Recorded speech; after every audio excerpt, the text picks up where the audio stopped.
see the. So you can see my presentation, right? Yes. We are seeing the first slide in full screen mode. It changes, right? It shows the MS PPT software now. MS, yeah, it's a software environment. If you can put full screen, please. Is it fine? No, it's not showing full screen. Oh, full screen. Okay. Oh, on my computer, I see full screen. Just give me a moment. So maybe you can unshare and share.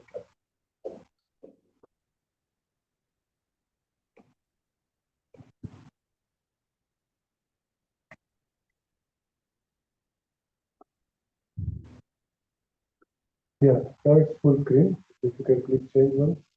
Yeah, it's changing. Perfect. Okay. All right. Thank you. That is it. Thank you. I'll stop sharing and then I'll, yeah, I mean, Yes. thank you. Couple of minutes, please. Yeah, that's fine. Yeah. Take your time and I'm here.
Hi, sir. Welcome.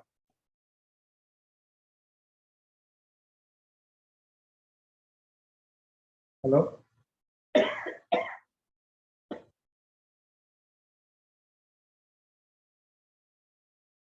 Hello, you can click all the three.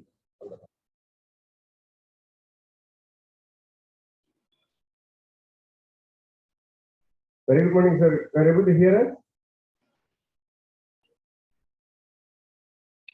Morning, Dr. Krishnan. I can hear you. Okay, thank you so much. So the director inquiries got dropped or? I'm here. I'm able to hear and see you all. Perfect. So, thank you so much. I welcome all the delegates here for the brainstorming session of training the sector innovation. So, I especially thank our Joint Secretary Government of India, Shri Sahar Banerjee, for taking time. Actually, he was to be here for yesterday for till the last event, and because of other engagements and what he has to travel in the afternoon to fight. So that's why it online. Thank you so much, Ali, for taking the time to join us. And welcome Dr. Srinivas Kumar, Director Insights. again, you have sent your whole team here, but still, we would have loved to have you here physically. Thank you for joining online and then talk here. And I welcome Commodore Devesh Nagari and his team of colleagues who have joined us here from National Maritime Foundation for partnering in conduct of this event. And for the information of Joint Secretary from Delhi, like sir, here we have delegates, ministerial delegation from Bangladesh, Maldives, and then Sri Lanka. Sri Lanka, almost director general, technical, and then all the officers are here physically.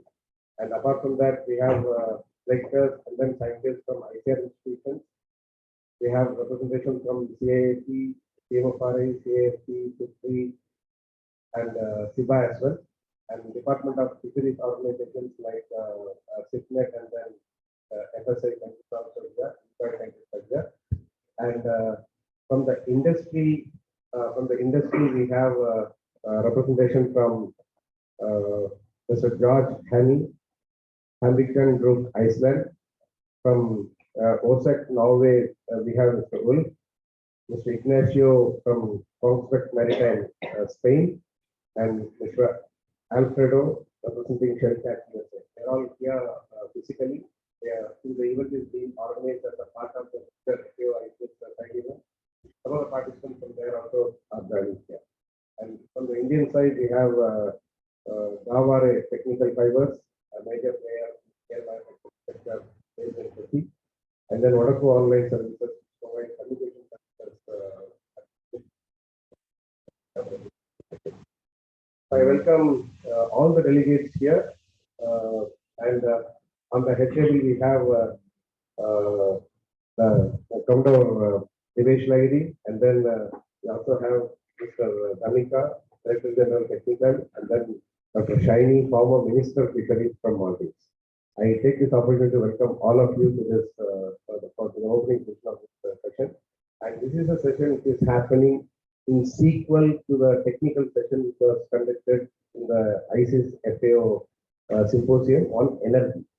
And we all know, like in the context of climate change and its impact looming large, the focus is on finding alternative fuels, developing machines and then machineries which are fuel efficient, and then finding technologies that will help in reducing the scouting time or whatever ways that we can use to conserve energy.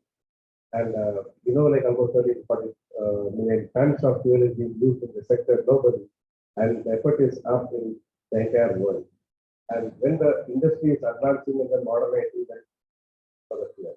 And further, when the equipment, that is the fleet, is equipped with processing advanced handling with the fleet, the pressure on the requirement of fuel is also increasing. Further, when the resources in the coastal area are decreasing, the fishermen are required to travel longer, use bigger engines, again the fuel requirement is increasing. So in this context, there is a global search for using energy efficient technologies, alternative fuels, and then various other aspects. So this is one session. This is one session where we'd like to share experiences from the countries, hear from the experts how this entire greening could happen, taking the experiences from the shipping sector and then other navy and then from the industrial experiences. So we'll be hearing through the technical sessions as we move along. So with this, with the permission of the chair there, so I will just request Commodore Devesh Nagari to kindly give his first talk on decarbonization of the fisheries sector.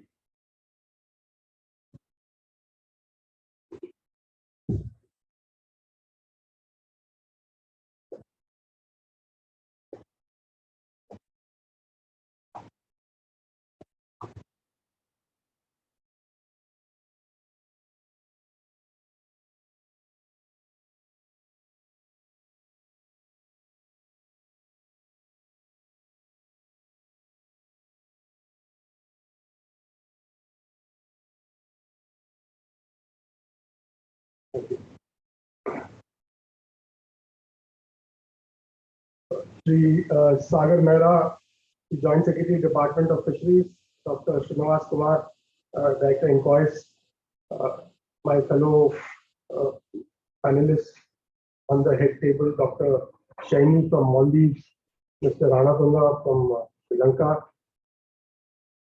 our dear friend Dr. Krishnan, Director of the Bay of Bengal Program, Inter-Governmental Organization, eminent participants from across the globe, Excellencies, dignitaries, ladies and gentlemen, and my friends on the ether. Suprabhat, good morning, and namaste to everyone present. Since I am a serving naval officer, allow me to share a nautical feat achieved on this day, the 17th of February 1867, 156 years ago, when the first ship crossed the Suez Canal. And to all of us who have crossed the Suez, its importance and significance can never be lost on us.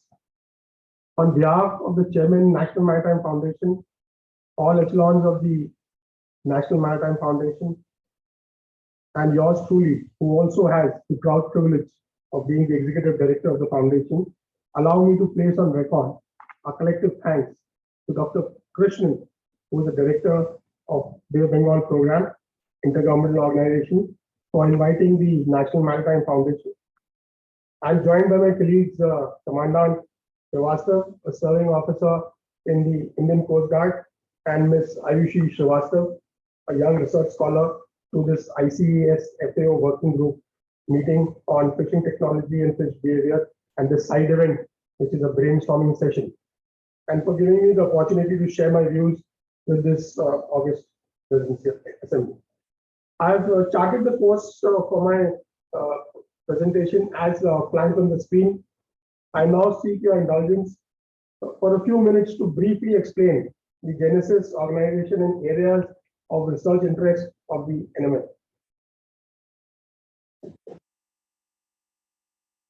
In late 2004, the Naval Headquarters, now the ISTMO Navy, with the active support of the Ministry of Defense, decided to sponsor the establishment of a national level maritime think tank, and not a Navy-centric one. The emphasis is on the word maritime, and it is, we are not only involved in hard security issues, but we are interested in and looking at holistic maritime security issues and other aspects which I'll just briefly show you. This foundation was inaugurated by then late Dr. Pranab Mukherjee, was then the Raksha Mantri, and subsequently went on to become the President of India. This is all about the NMF. It is a NGO and an autonomous body. These are the 4 action points that we look at: research, advocacy, action, and convening. This is what I wanted to highlight. The primary purpose of the NMF is to generate ideas and debate on matters of public policy. And our principal target audience therefore comprises policymakers in the government of India and abroad, and also policy shapers. And we have a large amount of interaction with universities, think tanks, and other governmental organizations all over the globe.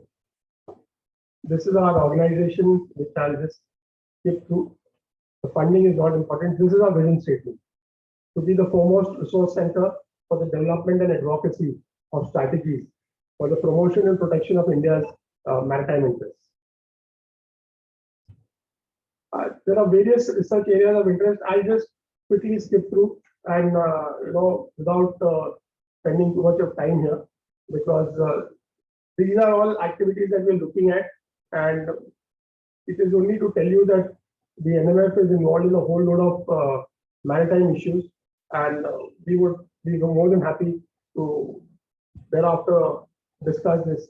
All indicated subjects are not being looked at, and at present, but depends on number of researchers and who are presently with NMF. Now, coming to the subject on hand and the fisheries ecosystem as such. In my opinion, the entire fisheries ecosystem can be looked at as these heads, under these heads as flashed on the screen. So there is the fishers and the fishing community. That is one aspect.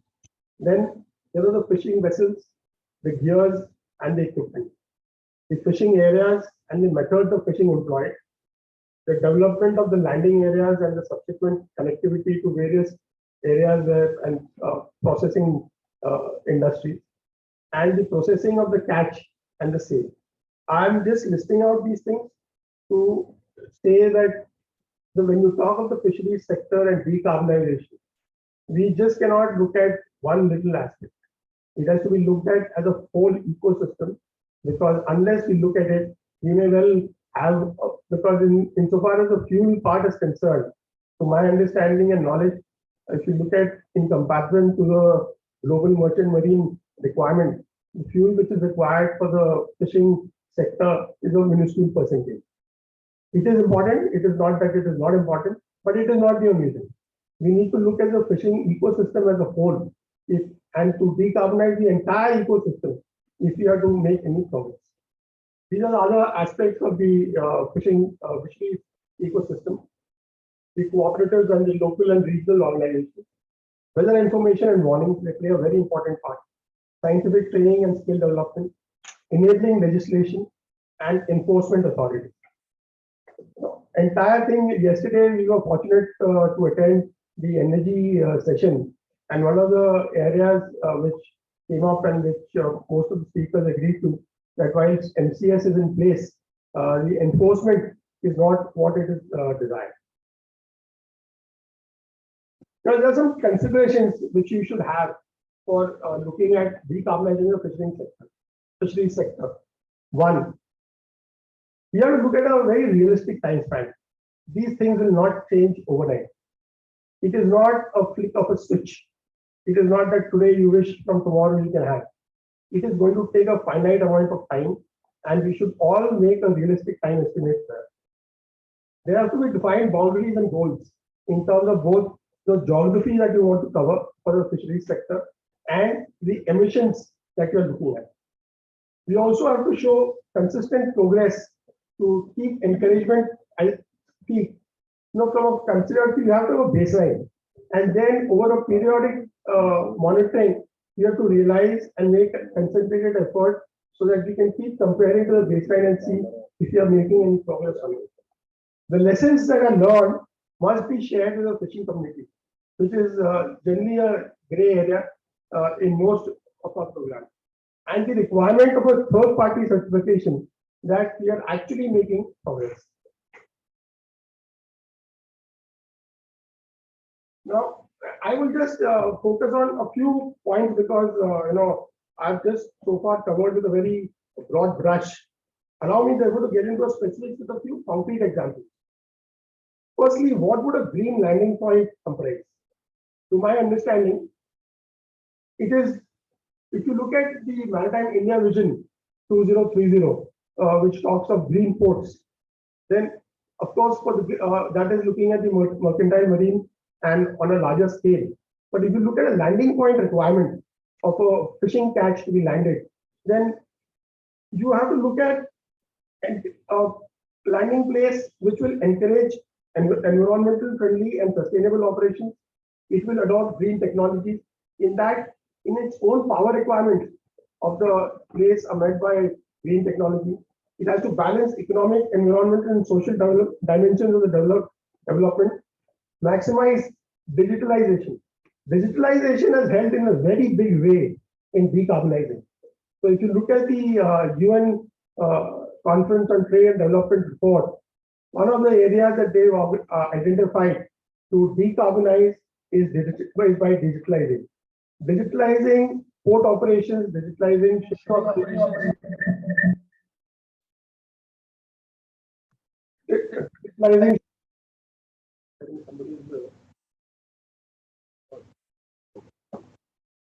by digitalizing shipping operations, you can actually minimize the amount of time that ships spend at sea to either enter harbor, to leave harbor.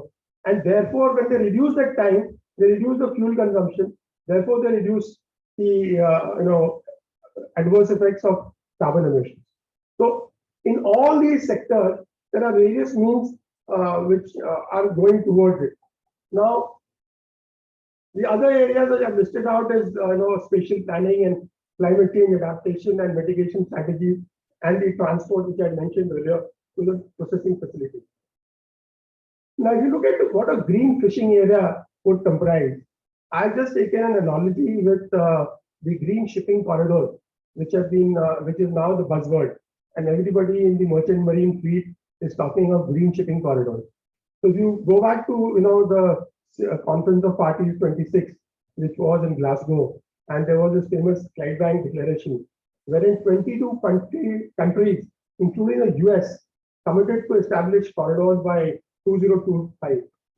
Subsequently, in the last year's Conference of Parties at Sharm el-Sheikh, there was a green shipping challenge to limit the global temperature rise to 1.5 degrees centigrade.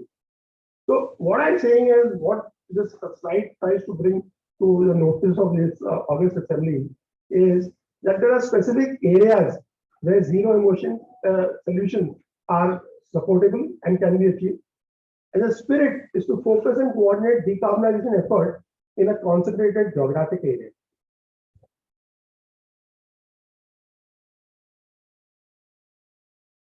Otherwise, I'm acutely aware that the majority of the fishing vessels use kerosene as fuel. Given the trends in the global shipping industry, let's now talk about the several fuel pathways for zero emission vessels that are being considered by the industry, even as uncertainty persists at the global level. While biomass-based fuels can be used on ships, there are concerns about the long-term scalability of biofuels given major supply constraints on the truly sustainable and low emissions provision of biomass globally.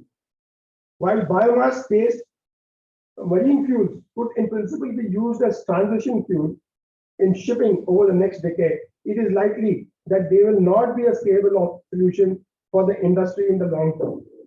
There are 4 other fuel pathways being considered. Firstly, green ammonia.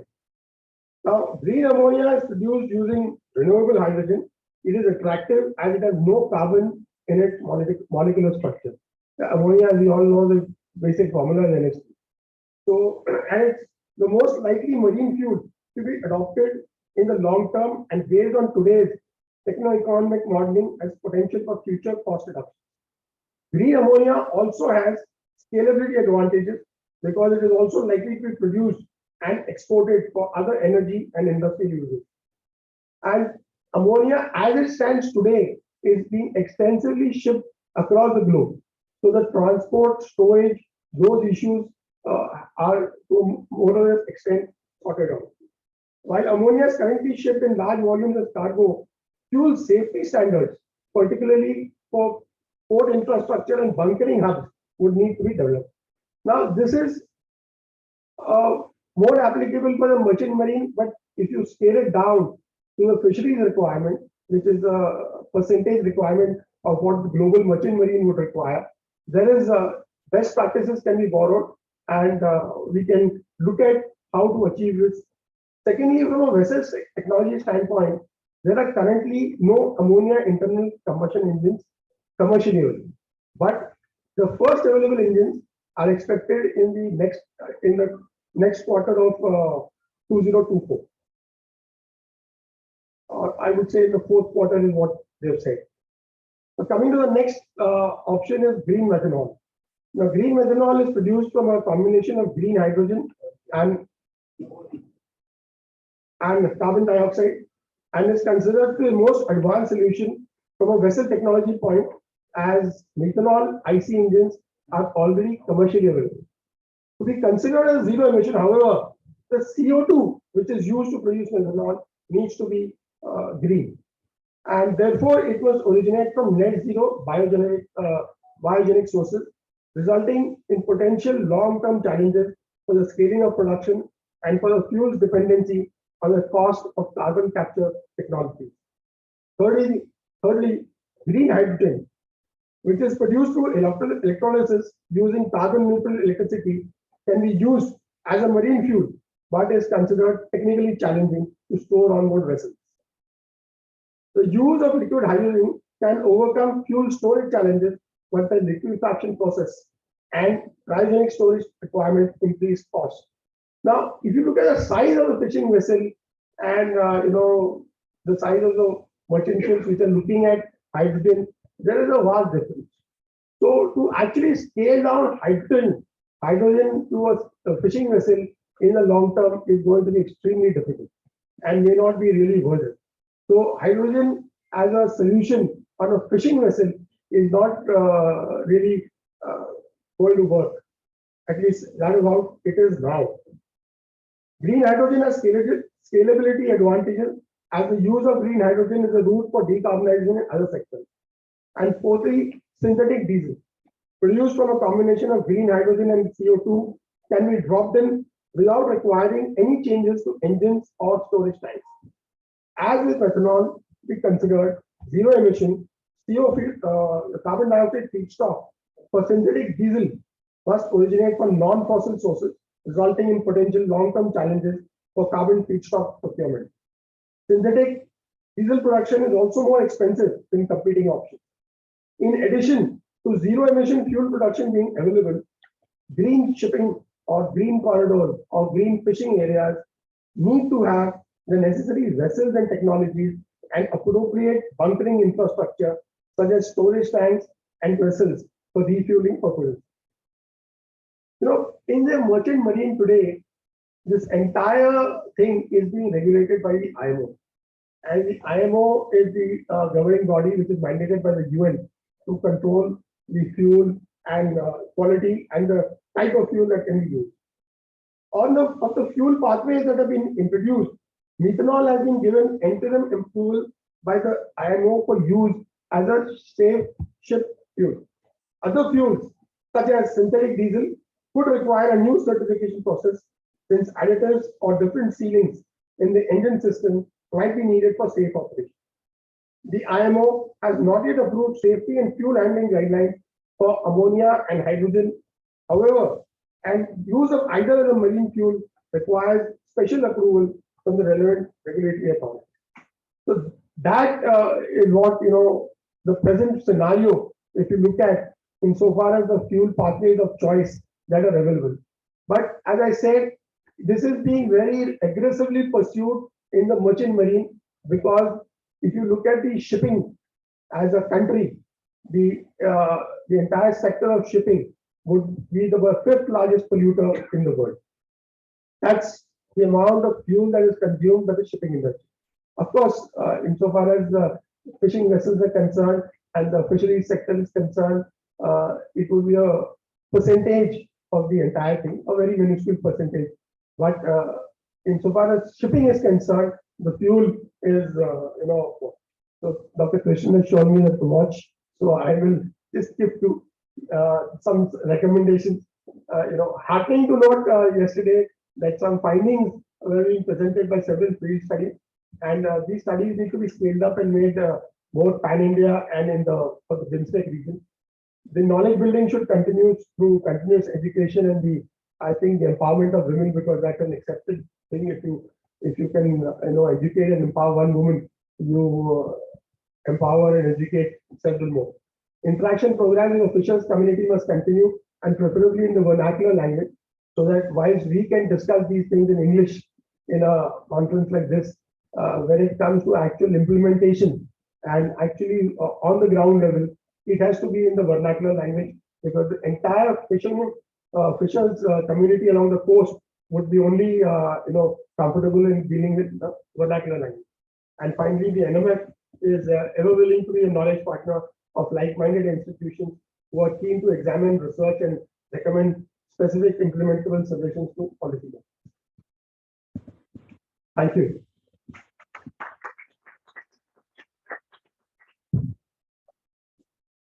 Thank you so much. And again, he being a serving Navy officer now on deputation in NMF and then trained at Institute of Technology, Madras. So your talk was kind of setting the tone for the rest of the discussion here today. Now, I request Dr. Srinivas Kumar, Director, Inter-Governmental Services, to kindly give his address on greening the fisheries sector, innovations and ideas. Thank you very much. I hope you are able to hear and see me and then see the presentation that I shared. All fine. Please go ahead, sir. All right. Thank you. Thank you very much, Dr. Krishnan. Shri Sagar Mehra, Joint Secretary, Department of Fisheries, Commodore Debesh Larry from NMF, colleagues from several national and international institutions there, partners from Bangladesh, Sri Lanka, Maldives, and industry partners from India and abroad. A very good morning to all of you. I thank the BOBP, Dr. Krishnan, for giving me an opportunity to join you. My apologies that I couldn't be there in person, but my colleagues Nimit and Ashwati have been there. I'm sure they have been having some discussions on initiatives that Inquest does in support of fisheries sector. Now, in the next 15 minutes or so, I will try to actually show some science and technology interventions that have been implemented in the country that actually support fisheries sector. Now, greening of fisheries is such a wide and a wide field, with so many interventions that are possible. And then Commodore Larry just gave a very nice overview of several things that can actually be done related to fuels, and then how can we green the shipping, and what are the various infrastructure that could contribute towards greening the fisheries sector. In my talk, I will try to limit myself to a few of the practices or science and technology initiatives that in India we've been doing, and then how they contribute to enhancing the efficiency of fishing operations or contribute to policy, development of policy, and then implementation, that is putting it to practice. This institution is called the Indian National Center for Ocean Information Services. We are under the Ministry of Earth Sciences, and of course we work very closely with other ministries like the Department of Fisheries, and then institutions, fisheries institutions in the country, CMFRI, Fisheries Survey of India, CAFT, and so on and so forth, CMLRE and all. Coming to what I'll be talking specifically about is actually how ocean observations, whatever we want to do in fisheries, especially greening, when we talk about, we need to really have information on the oceans, that observations, how do we use that observations to develop science, and then use that science to drive policy and practice. Now, we all know about the oceans. I'm not going to actually take you through each of these things. This is just, to complete the story. But fisheries is a major, marine fisheries is a major component of the, ocean. The activities that we do in the ocean. We know that 90% of the global fisheries and 25% of global biological productivity, it comes from the ocean. And then now all of us talk so intensely about ocean economy, blue economy per se, which actually also has the sustainability, built into all the discussions. The blue economy, fisheries is such a huge component of the blue economy. In addition to other things like, recreation and drugs from the sea, energy from the sea, there is a huge discussion around all these areas. India is coming up with its own blue economy policy framework, which is driven by the Ministry of Earth Sciences in consultation with all the other ministries. And fishing is one important sector that is being talked about in the blue economy policy. Now, so we start with observations. We need observations to understand the oceans. We need to actually to have data. We need to actually have prediction systems, and then we can actually talk about operational services on one side and the policy on the other side. This is what we actually call as the ocean value chain. I'll come to a bit about some of those important services that we deliver based on observations and how it contributes to the green fisheries. So we all know that actually we are also now working in the decade of UN Decade of Ocean Science for Sustainable Development, which talks about several societal outcomes, such as the predicted ocean, safe ocean, accessible ocean, clean ocean. All of this talks about sustainable management of ocean and its resources, fisheries being one important component of that. So this is what I mentioned about the blue economy policy of the government. One of the priority areas is marine fisheries, aquaculture, and fish processing. So that's an important part of our blue economy framework as well. Now, these are some of the activities that we undertake at INCOIS, which one of the major users that you see there is the fishing community. The block in yellow on the topmost, you see the fishing community is one important community that INCOIS services contribute to. So then of course we also work very closely with the navies, coast guards, coastal state, ports and harbors, shipping industry, research institutions in delivering certain services that you see here, which are related to, say, for example, ecosystem, where fisheries, is a major important there. We have something called the potential fishing zone advisory services, coral bleaching alerts, marine heat wave alerts, harmful algal blooms, and so on. And then that actually is something which helps with ecosystem management. And then also there are associated services which help with safety at sea, long-term planning of the coastal infrastructures, keeping in view the climate impacts on our coastal areas, like for example, say sea levels, how it might impact our coastal areas, and so on and so forth. And to be able to deliver these services, we have close networks with several national and international partners. And then ocean observations play a very important role. We need to have in situ observations, we need to have remote sensing observations, and then all these feeds into modeling and prediction systems, which actually lead to services. So this is the entire overall, value chain that we deliver actually. Like I mentioned, there are several hundreds and thousands of observing platforms that India implements in the Indian Ocean region, thanks to Ministry of Earth Sciences and several other ministries and institutions. So each of the dots that you see on the right panel actually corresponds to one of the other observing system. It could be Argo floats, it could be drifters, wave rider buoys, measurements of say for example using autonomous observing platforms like gliders and so on, observing a host of parameters which actually are called essential ocean variables. They start from ocean temperature to chemistry to biology and so on. And then we also have a host of satellites. India has recently launched a satellite called OceanSat-3, which actually will be the workhorse for the fisheries sector that we serve actually through services like the potential fishing zone advisories. So we also provide a lot of data sets that are actually, this is called the data services, where data is served to different stakeholders to enable them to make decisions actually. So that's something. And then we also have prediction systems that are set up at a very wide spatial and temporal scales. In some cases, these are global models which actually have data assimilation systems, which actually give information on the ocean physics. And then these global models are used to drive regional models, which have physics, chemistry, biology. And then they also are actually nested to very high resolution coastal models, which actually can give forecast, things starting from, ocean physics to chemistry to biology, ocean waves, ocean, tsunamis, and so on and so forth. Now, these prediction systems form the framework for, taking in the data and then delivering the service. Now, coming to what we do with ecosystem forecast, ecosystem-based forecast. One important service is called the potential fishing zone advisories, which I think is very important in today's deliberations, where we actually provide information to fishermen on where they can go and do fishing so that their economics or efficiency of operations is better. So this is based on data from satellites, in situ data, as well as models.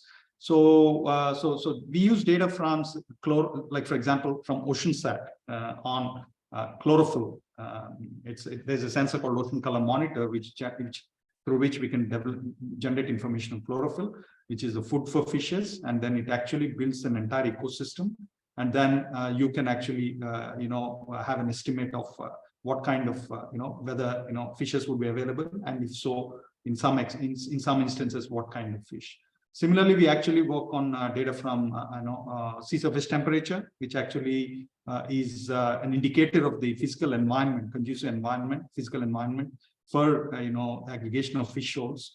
And then there are other things like mixed layer depth, like for example, dissolved oxygen, sea surface height anomaly, a host of parameters which define the habitat of fishes. So what we do is actually work on a habitat suitability model for different fishes, and then try to get this information from the satellites, in situ information or model products, and then try to provide advisories on the fishing locations. And this information is provided to fishermen in local language, in local measurement units, and sent out on a daily basis. And then we have some validation, hundreds of validation experiments that have been conducted, which actually show what kind of benefit these advisories would have to the fishermen or to the fishing industry as a whole. And this is a multi-institutional project. It has a history of about almost 20 years with several institutions, fisheries institutions, the space agencies, and the ocean agencies working together. And this is a very mature operation, application of ocean remote sensing, or understanding and knowledge of fisheries, and information communication technologies, which is actually going to the fishermen.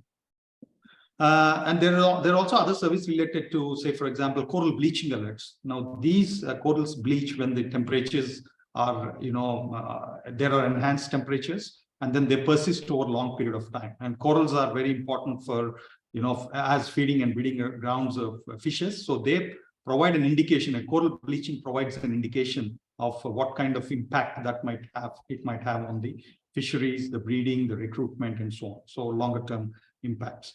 So we also have something called harmful algal bloom alerts, which we can generate based on the chlorophyll and the sea surface temperature data. And then again, we know, all of you know, harmful algal blooms can have a huge impact on the fisheries. It can cause eutrophication, deoxygenation, dead zones, and so on, which can have an impact on fisheries. So all this is provided as service actually on the ecosystem services. Now, these are some of the maps which I mentioned, and text information that are provided to the fishermen on a daily basis. And we also have services that help with the safety. It's not just sufficient to inform fishermen or on where to go, but then we also need to advise them whether it is safe to navigate. Now, for that we have something called the ocean state forecast system, where we actually forecast about 45 ocean parameters. We deliver about 45 different products, starting right from wave height to direction to wind speed and direction, and then the oil spills. Say, for example, what you're seeing, the animation on the right side, is a forecast of an oil spill trajectory, which again, oil spills can have a huge impact on the fisheries ecosystems. And then we also have something called small craft advisories, like, for example, what kind of the vessels, what size of vessels can actually navigate in certain ocean conditions, because these ocean conditions are very dynamic, they keep changing. So the efficiency of navigation or operation of these vessels depends on several conditions in the oceans. Now, these dynamic conditions are assessed through models, and information on safety and the efficiency of navigation is provided to the vessels. Now, this information goes to ports and harbors and so on. Now, we all know about, again, huge cyclones and the storm surges and the wind conditions these can generate in the oceans. What you're seeing here is something from Taukte. This again impacts fishing operations, safety of operations and efficiency of operations in the oceans. These information is also provided routinely from INCOIS. This is an animation of what happened during Taukte, actually. So we also provide information products that can help with longer term planning. Now, this is something called multi-hazard early warning, where we make projections that in the next 100 years, what would be the sea level rise, and then how much of that sea level rise would impact the habitations in the coastal areas. Now, coastal areas, as we know, are actually, there are so many fishermen, hamlets, populations which live in the coastal population. So in a climate change scenario, what might be the impact is something which could be assessed actually from this. Now, all this information is generated and disseminated through multiple means to fishermen. It could be apps, mobile phones, and so on and so forth. One important thing that we would like to mention here is something called a Gagan system, where, because when fishermen go out to the sea and then they are out of the coverage of a mobile phone, they would need some form of communication. And satellite communication is certainly an option. VHF communication is an option, but then a cheap way to receive information. Sometimes these can be expensive, satellite communication. So there's a one-way communication where we worked with ISRO, developed this device where they'll be able to receive advisories on PFZ, ocean forecast, tsunami warnings, storm surge warnings, everything from INCOIS on their mobile phone using a small device through satellite system, which is one way. Now, this is something which could be useful. Now, Commodore Larry also mentioned about capacity building, which is very important. INCOIS hosts something called a Category 2 Center under UNESCO and provides capacity building to wide stakeholders. It could be fishermen, to the other user stakeholders, through several other countries in the region. This actually has now trained people from about 4,200 people from several countries in the region, about 80 countries. This fisheries is a very important part of the training that we import as an operational service. So I will actually go quickly in the next 2 minutes. I will end the presentation. I'll try to just show you what would be the economic and environmental impact of these of such advisories. When we talk about greening, where we are actually enhancing the CPUE is a very good way to really green the fishing operations. Now we find that these are some studies done by, like, for example, National Agriculture Innovation Project, NAIP. Then we have studies done by National Council for Applied Economic Research, or Central Marine Fisheries Research Institute. And then validation experiments, about more than 600 validation experiments done using advisories generated by INCOIS on, so for example, PFZ.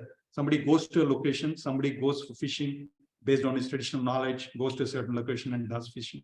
What are those, what are those differences? We have tried to quantify, and then we find that they, the advisories result in reduction in search times of, say, for example, 30 to 70%, which means that eventually the diesel or kerosene that is spent in fishing operations is that much lesser. And then we are putting that much lesser carbon into the environment, which is certainly a way to green the fisheries sector as a whole. Now, I'll not go through those figures. There are also estimates of adaptation. So how many people have currently adapted this technology, and then scaling up to a national level, if the adaptation goes to 50%, 100%, what are the kinds of impacts? Now, those things are, so there is certainly an impact, and then it helps with the greening, of course. And on the safety, again, there are huge impacts, economic, of course, life-saving. They are life-saving, these advisories, ocean state forecast, tsunami warning, storm surge warning. But then there is also an impact on the economy. Like, for example, you give a warning, you give an advisory saying that there is no evacuation required. You save that much money that would have otherwise gone into evacuations. So, and other example that I would like to point out here is actually how some of these technologies are helping with sustainable fishing practices. Now, Commodore Larry also mentioned about how some of the, and Krishnan also mentioned in his opening remarks on how some of the coastal locations, like, for example, are overfished, and then we need to really provide ways and means, or encourage more sustainable fishing practices. Like, for example, can we provide information that can encourage fishermen to move away from, say, bottom trawling, which is much less sustainable, to a long line, or much more pelagic fishing, like gill netting or pelagic fishing, which is much more sustainable. Now, this is something where we work with MS Swaminathan Foundation. We work very closely with NGOs. We work with Reliance Foundation, where we have an example of Gillekaladindi village in Andhra Pradesh, which have actually, where bottom trawlers have been converted to long liners after the adaptation of these technologies.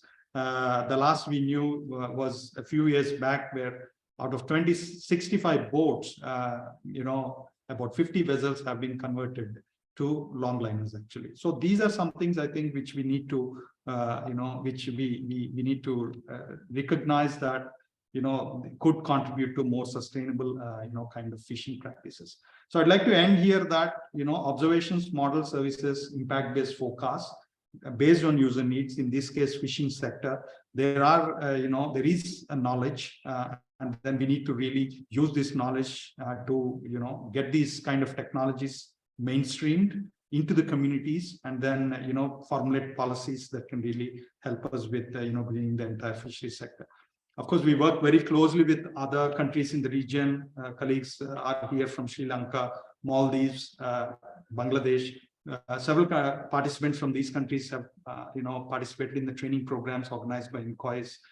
We work bilaterally, multilaterally through intergovernmental organizations like BOBP. We'll be happy to, continue these collaborations and moving forward. Thank you very much.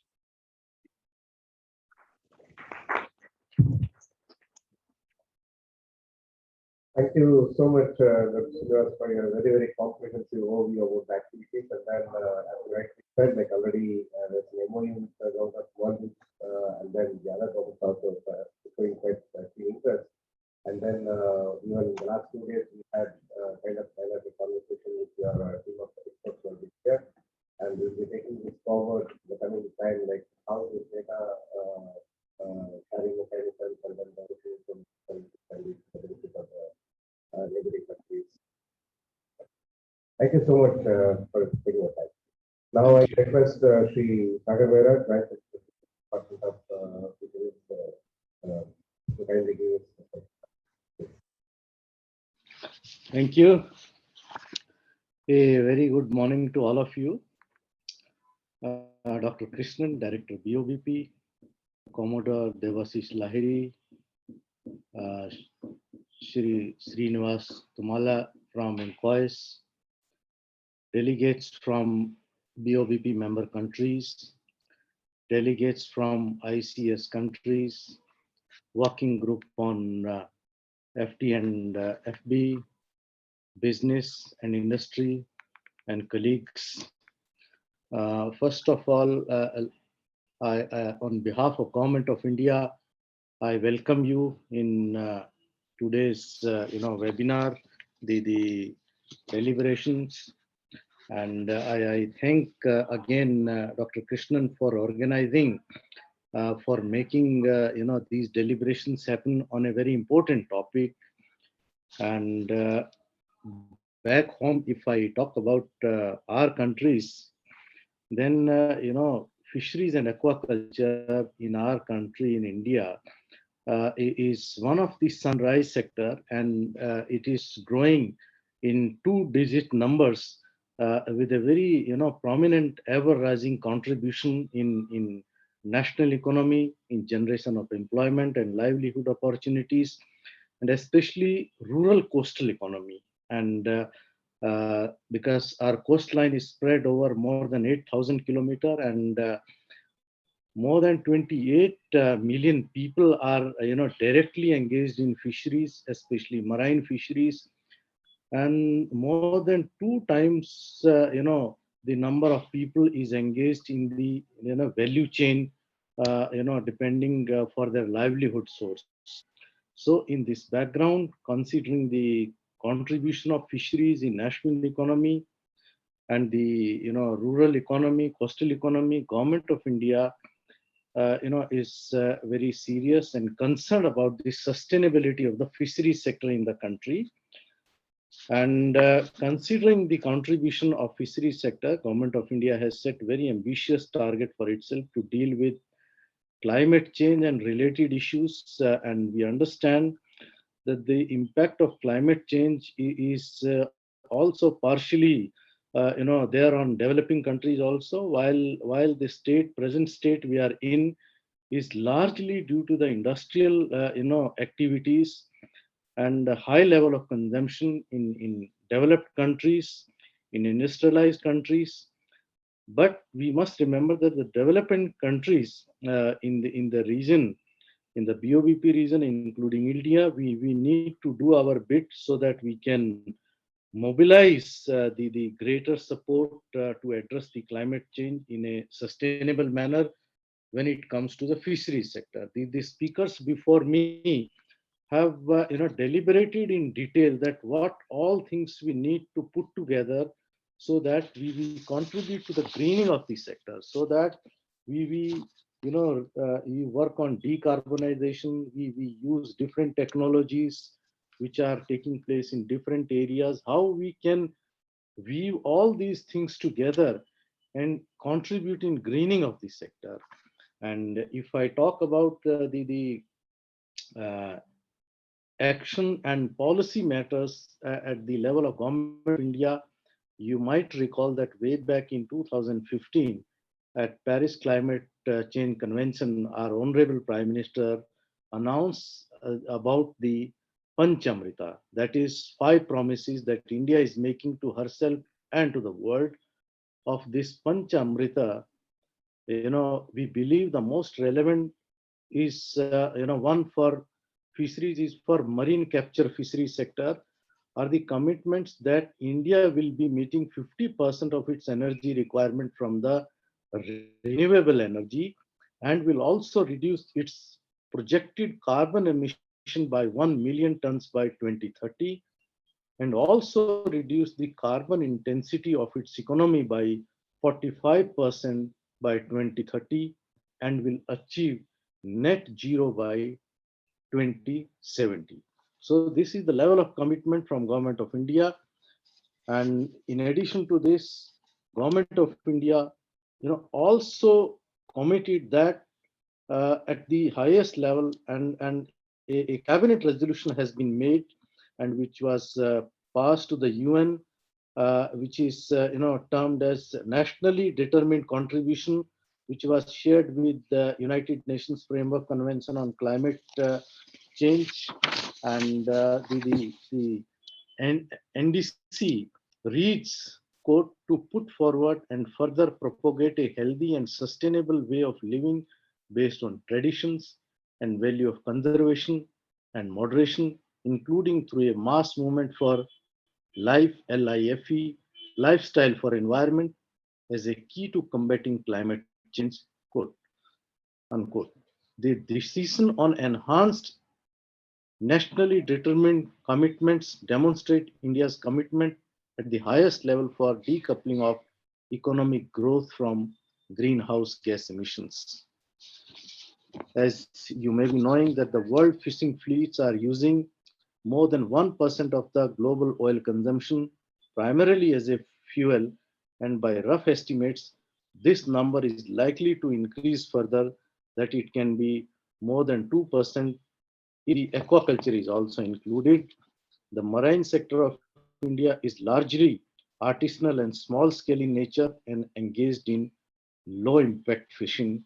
The sector is at the receiving end because of the climate change. However, since it is a user of fossil fuel, we are determined to go for further greening of the sector.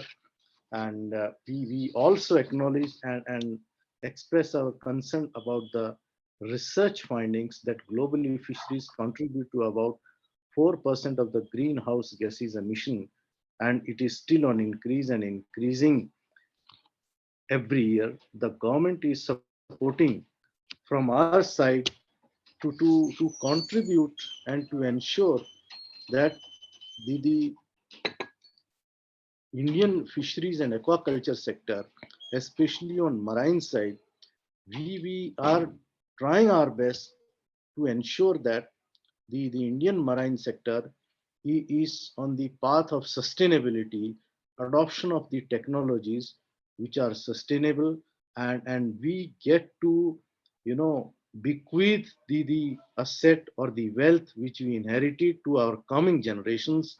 And Government of India, in all its schemes and programs, the central thread is that we are promoting innovations, innovative ideas in association with our fisheries research institutes, fisheries universities, other ministries and line departments, and all other organizations. Even we have to go beyond this, the innovative and innovative ideas and innovation. We are always there to adopt it, make it a part of our ongoing government schemes and programs. In this sequence, let me share with you that the state of Kerala, where the conference is being held, fishers have started already moving away with the collaboration of research institutes from fossil fuel to natural gas, and thereby reducing the emissions from use of their fishing vessels, and do their bit in greening the fishery sector. Similarly, in the state of Gujarat also, and in Tamil Nadu also, fishermen associations are supported by their respective state governments to undertake the trial runs for using the solar power for fishing. And these are the early efforts, indications that more such efforts are in the offing. Such efforts have already been tried in the Lakshadweep, the island which is next to the Kerala. So taking measures for mitigating the greenhouse gas emissions in the fishery sector, especially by the small scale fishery sector, is making a bold statement, because majority of our fishermen, they come from the artisanal and small scale fishers. They go out for fishing for their livelihood purpose. They are not engaged in commercial number. So getting them adopted technologies, greener technologies, digitization, is the central theme of the schemes and program, and it will definitely help in greening the sector. And in our economy, fisheries is contributing more than 1% of our GDP, and with a greater contribution of around 8% in the agriculture GDP. And I must thank with this in today's program, the presentations which have been made by the speakers before me, the deliberations, the discussions, the technologies available which have been discussed. I think it calls for a closer and enriched discussion, so that whatever new things we get to hear, we get to discuss, we should be taking them forward by making part of our ongoing programs and schemes. This event, today's event, on green fishing, is happening at an opportune moment. And I am also told that there is a separate technical discussion on energy at FAO ICS symposium also. And I hope that the knowledge that will flow between the two events to provide strong recommendations. Moreover, there is a large presence of industry here today. So if we are able to phrase and define the problem, I believe the industry, the business would be in a better position to appreciate and offer these solutions. And before I conclude, let me, in brief, the summary, I would like to put it this way, that whenever we talk of greening, immediately what comes to our mind is decarbonization, and the next step is innovation. So if we are talking about greening, we need to immediately think of innovation and innovative ideas, be it in the digital universe, be it putting management of your fish landing centers, management of your fisheries vessels while they are at sea. So the digital universe, whatever innovations are happening in agriculture, they can find application in fisheries also, on the ocean side, on the fishing, shipping side, on the management of resource side, the sustainability, the ocean value chain has also been talked about. And somewhere I could see that the extension is equally important. Educating our stakeholder, our fishermen and other stakeholders, is very important. So to make the greening of fisheries sector to make a reality, we need to marry all these events, all these subsectors and verticals together. If we are really committed to greening the sector, we need to think about all these verticals to take this forward. And in the end, I would like to say that we look forward to the outcome of the event. In conclusion, I again appreciate all the delegates, BOVP, for putting things together, and I appreciate the meeting together on this very important issue. The problem of greening of the fishery sector, should have smaller and marginal players in the center, at the center stage, as they are the driving force of the fisheries in this region. And with this, I thank BOVP. I thank all of you for giving me, for listening to me, and allowing me to share my ideas with you. Wishing a very productive session and deliberation. Thank you very much. Wishing you a pleasant stay in Kochi, all of you. Thank you very much. Thank you so much, Alex, for a very comprehensive overview with the need for training, the kind of components that we are addressing daily sets, like the focus of our discussion coming next to the session, where the industry majors making presentations based on what kind of initiatives have been taken by various industry firms. So thanks once again, Alex, for your time. And with this, we come to the close of the opening session. I thank all the delegates who have made it to be here, and very special thanks to the Government of India, which is kind of hosting this entire major event for the last 5 days, and then the National Maritime Foundation, and then other scientific organizations, CAP, and QSAT, who are partnered in conduct of this side event, and then reaching out to the industry. Thanks to all, and I request all the delegates to kindly join for a speak out. And then, since the first speaker from Hamilton Group, Iceland, he has to chair the next technical session, the main event. I request all of you to kindly agree to have a shorter tea break, 20 minutes, and we can always get our coffee or tea inside the hall also, and then we can go. So we'll meet here at 10:50. Please. Thank you for 2:40. Thank you, sir. Thank you. Bye. Right now we are going to I think coffee first. Coffee. Yeah.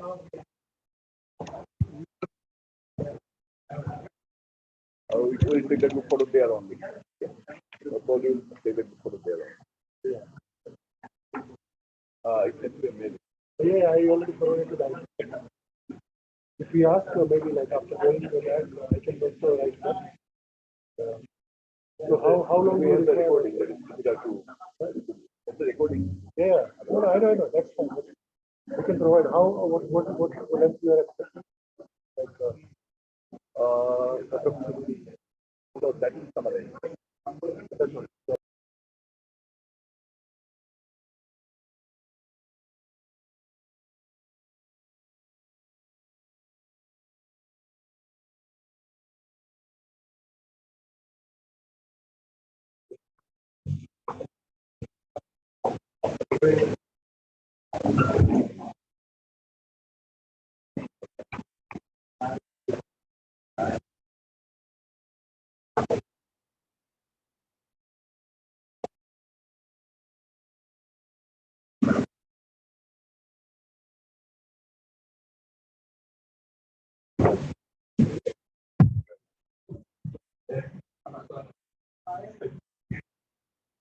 Welcome to the technical session now, and we'll be having presentation from the industry representatives.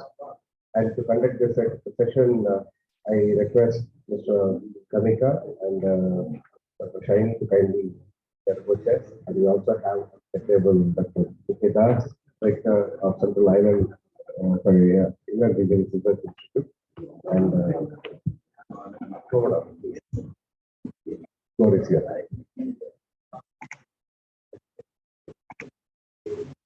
Thank you. I think we have been given very good representation to set the stage. We heard from previous speakers, one of the very secure, mature industry, maritime industry, of the ocean space, as well as finally we heard from Joint Secretary with regard to what India is doing. So without further, I think we will just jump into the presentations.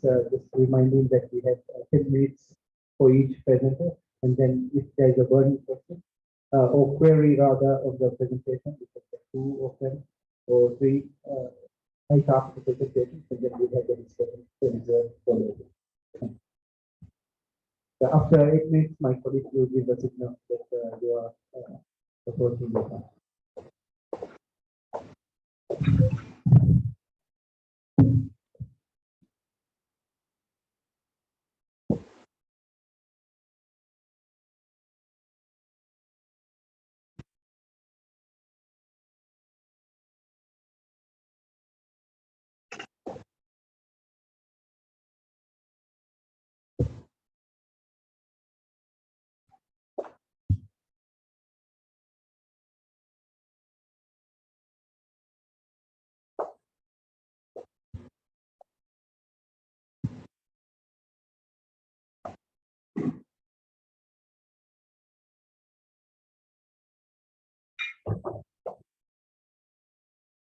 Right, let's just start while we get this ready. Thank you for the invitation to speak here today. My name is Georg Hanna. I'm the environmental manager of Ambition Group, which is a large fishing gear manufacturer active all around the world. We have subsidiaries in Australia, Canada, US, Norway, and originally it's a company from Iceland, where the name Hampitan also still exists, but then we own companies called Wonin, and other companies around the world that kind of are part of this Hampitan group, and we are all following the same strategy, and that's something I want to talk to you about today. We heard today that increasing CPUE is one of the major efforts to make the fishing sector more viable. But then there's also other approaches you can take to especially looking at the end of life of fishing and addressing the LBFG problem that falls into the perspective of the responsibility of a producer. And so just to give a bit of context, like we as a company, we are engaged in manufacturing fishing gear materials. We have control over how we make our fishing gears, and we have control over the design. And in this design iterations, together working with fishermen, there have been a lot of things being done to make the gear be better in the water, to catch better fish, and all these kind of considerations. But at the same time, we need to figure out once it reaches the end of its lifetime, when our customer is done with that fishing gear, what happens? And in our case, and here I'm talking about the example that we take from pathways that we have created in Iceland, which is one of the largest fishing nations in the North Atlantic, to give a bit of an example of what can be done and what is possible. I have to say I had very little time to prepare the presentation, so just bear with me. Okay.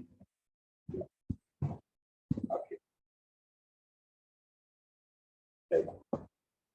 So at the end of its life of a trawl, it can be split in its materials.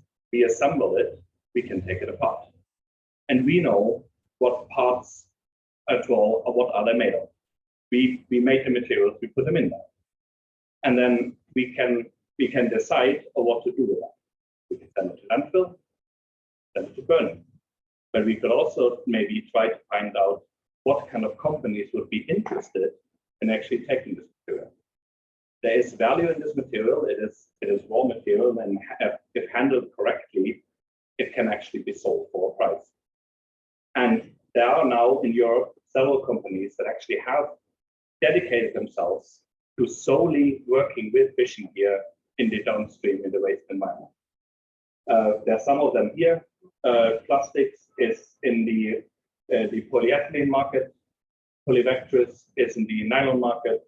Norfield is a waste handling company that disassembles fishing gear and finds value down the line for them, if it is reuse or it's being sent to different recycling facilities that are maybe more specialized that we can't directly address. Granoband is a Dutch company that works with rubber. And all taken together, we actually have quite a few, like in our material streams that we handle, quite a few of those materials are actually already having a pathway to recycling in our case. So if you look at the main materials, and this might be a bit small, I apologize. So you have you have Dyneema, which is like it's a superb material. It has superb strength. It has properties that are especially designed for certain faults. We are currently working with the producer of Dyneema to find a solution for chemical recycling. It's an ongoing project. So right now it is sitting somewhere between landfill and recycling, and we hope that we get there eventually. But everything else, apart from blended ropes, which you see in the bottom, everything else actually has a company attached to that will take it off our hands at the end of its life. And these pathways were created by chance. They were created by actually vigorously researching what kind of companies are out there, and just some context. Sometimes we were approached by those companies. Can't you provide us material? And especially for the nylon, which like aquaculture cages are made of nylon. Big pelagic trawls are made of nylon. Big surrounding nets are made of nylon. There's a lot of value in there, and those companies are really, really keen of getting their hands on these kind of quantities of nylon, which are all made out of the same make. It's not a mix of household waste. There is all kinds of different nylon that might be nylon 66 blended in, which is really dangerous for the recycling stream. You get one type of nylon, and you get recycling. And there's actually now companies trying to getting this product of us. And then one of the newest additions for us personally is the rubber. Like we have a ground gear called rock hopper, which is made out of old mining tires. It's by this size, and they're actually the ground gears, so they rock the hop over the bottom. That's the name, rock hoppers. And there's a lot of material in there, and they're replaced regularly. So you end up with mountains of old rubber that you don't know what to do with it. And then a tire recycler came to us and said, we can actually take this because it's basically old tires. So now this is off our hands. So there's very little left in the sense of what efficient gear is made of that we cannot recycle. So this is just to show, like, because we make our own fiber, we can also, what we do is we recycle our own material, like clean material, we recycle ourselves. It goes straight back into extruder, into pellets. Those pellets go back into the production. So we don't lose the production waste. So we are, in effect, also recycling ourselves. And just to show you sort of like this is sort of like the makeup of last year, roughly, of what we've been sending to recycling. So they see that it's several hundred tons, mostly made of PE and nylon.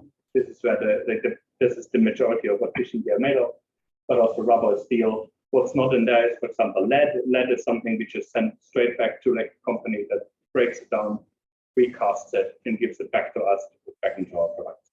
So there is circularity in some aspects, and especially with polyethylene and nylon, we are directly working with companies to create new usable raw material to put back into fishing production, creating circularity.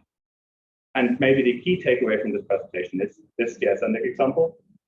This is maybe not applicable to all the countries of the world, but especially where fishing gear exists and where fishing gear is used on a daily basis, there can be players that pop up that take this issue, take it further, maybe specialize themselves in those kind of markets and create pathways for fishers to send stuff for recycling. I'm done for now, but I'm happy to take some questions. Thank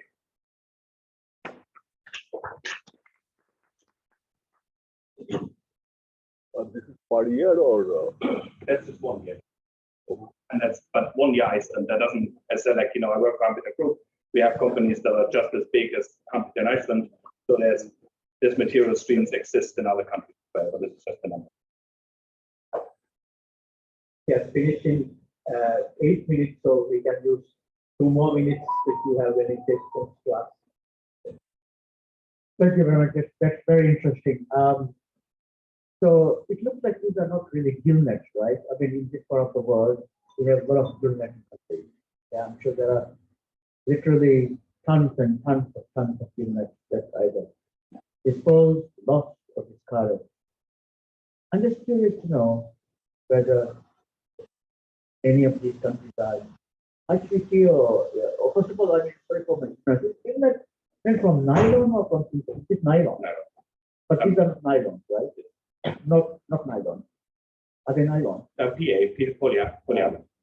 So my question is, does any of these country officials or any business have listed each of you in this, or I mean, I think it's a volume question there. Like for us in our fisheries, there is a field that's existing, but volume-wise, like we send them also to recycling, and they go to the companies that take those. But there's such a fraction volume-wise because we clump them together. You know you don't have much left compared to like the big fishing gears like a pelagic trawl, where you have as such several hundred tons a year coming together. But it's a different story in India, I would imagine, where this makes up much more volume. And I don't know anything about the material streams that you're having, how many gill nets are bought in every year, and what that would mean for like possible returns. But like if the gill net is made out of nylon, it can be recycled. And I think gill net even would be, because it's monofilament mostly, so it doesn't have the tendency to collect silt within the fibers. So it should be easier to be cleaned and then put into like a downstream waste.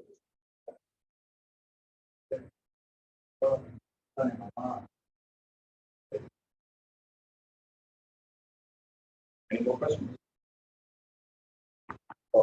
Is there any life cycle for trawls that they will be using it for so many years and after that?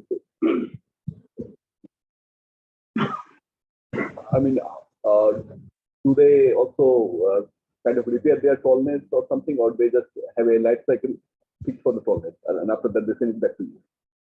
So in our case, most of our customers, they will bring their nets for repair to us. So if you take out usually a trawl keeps living on forever. It's just the front end is switched out, the cotton is switched out, these like larger items are switched out, but then these are the parts that we take. So it doesn't matter to us if they give us the entire trawl, or we just replace part of it and then that goes to recycling. But usually a trawl lives on forever, just being bits and pieces are being switched. And if it reaches the end of a life and the fisherman doesn't want it, brings it to us.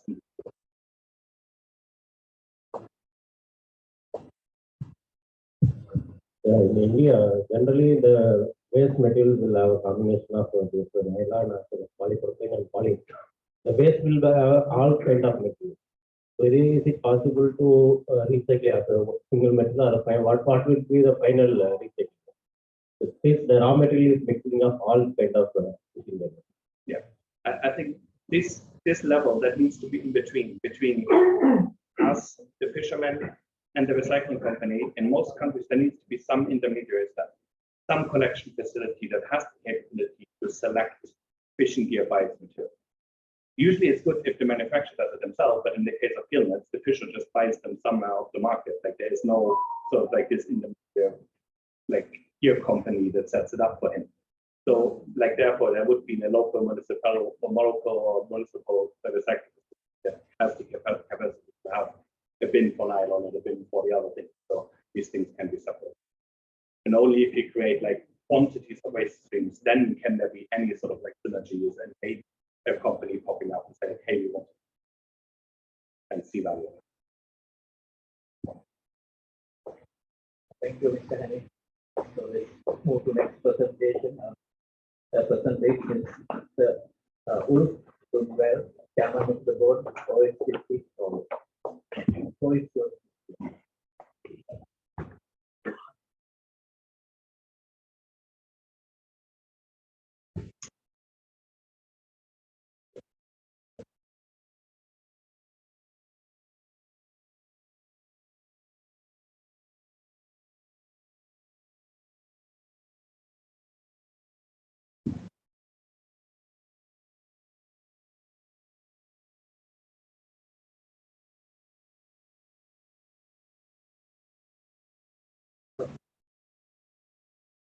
Well, thank you for the kind invitation. Good to be here. delegates, dignitaries. I'm from the Ocean Space Acoustic Company in Norway, and this is a product presentation that some of you may have seen in the other country, so bear with me for that. I have extended experience from the fishing industry. I've been working with hydroacoustics for many years. Cold sensors, other types of sensors, other applications. The Ocean Space Acoustics started from Sinter, who is a big research organization in Norway. There were researchers that got attention for artificial gear. They saw a picture, in the very sort of picture of a sea turtle untangling fishing gear that made us start thinking about what to do with this problem.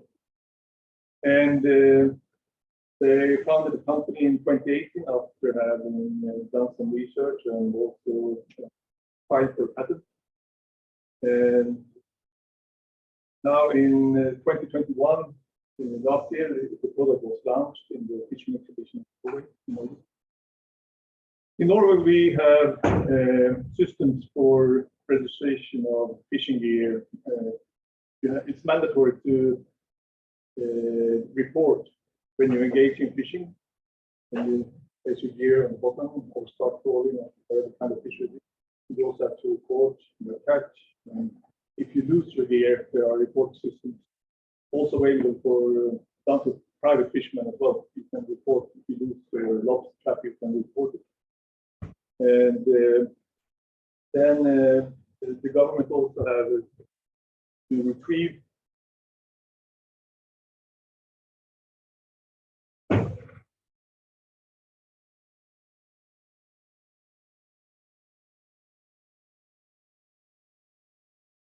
there.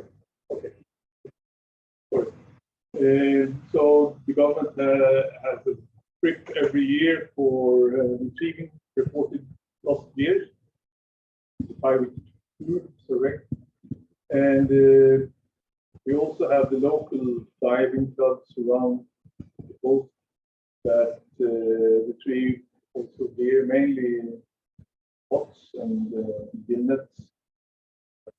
We have an initiative that every trap, every pot they report that they have retrieved, they get 40 euros from the government. So it's quite a good incentive for the divers to collect fishing gear. The PingMe product is a magnet transponder, acoustic transponder for stationary fishing gear. You can put it on your pot or inlet or long line or whatever gear you like. It's not the active fishing gear as trawling and per se it's not suitable in that shape, but maybe it could come a version for that as well. It gives the location, position on the water. It also gives temperature reading, depth readings. So it's intended for locating lost gear, but it's also intended as a precision fishing tool. So most species are dependent on a certain temperature, and then when you set your gear on the bottom, you can easily see if it's in the right temperature zone, and if not, you can cool it instead of waiting a few days, not getting any catch because of the wrong temperature. The transponder itself is size, it's buoyant, so it points upwards, so the transducer can be reached by the signal. A vessel has a transducer underneath, and the ping sends a ping and get a response from the transponder. And it's also cloud service where this will be registered in application. You can see where you have it here. If you lose it and another vessel pings it, detects it, you will get the message. The owner will get the message. Here is your gear. You can go and retrieve it. It's can be shown in both 2D, 3D shot plotters. Can integrate to the most common shot plotters by an NMES screen. But it also has its own application showing.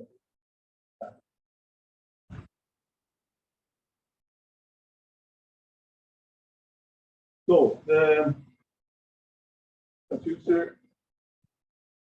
when you start looking for the transducer, first you get the wider perspective. Then as more the things detection you get, it narrows down, so you get a more precise position. And as I said, you also have the temperature reading, depth reading, and get the accuracy.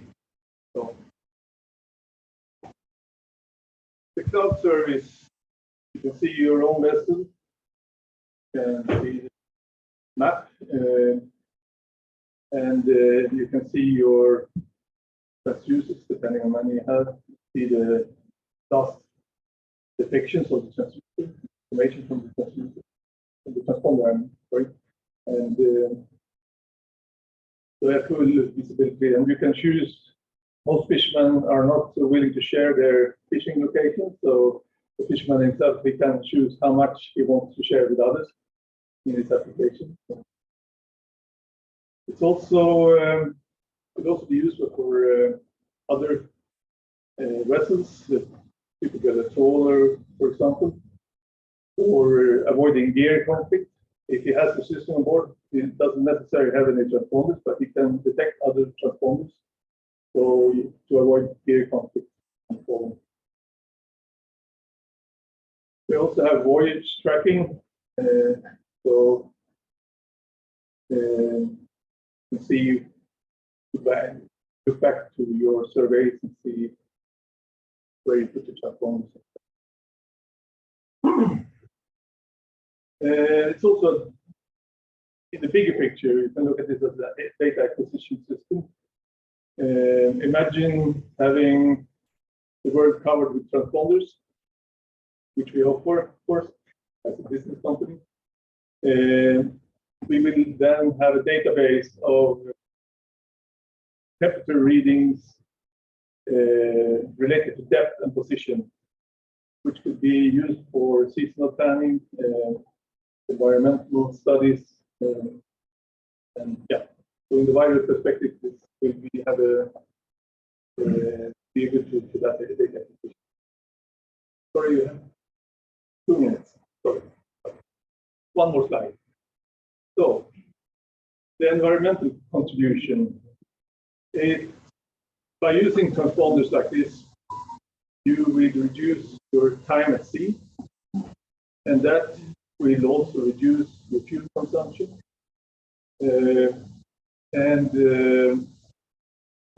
Using it as a precision fishing tool, you will also save time at sea because you can put your gear more precise on the location you like to have it, and avoid extra time by moving the gear a few days later. So yes, that's all for me. Thank you.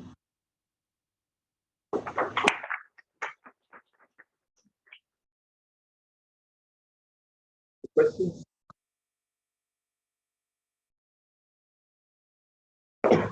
We can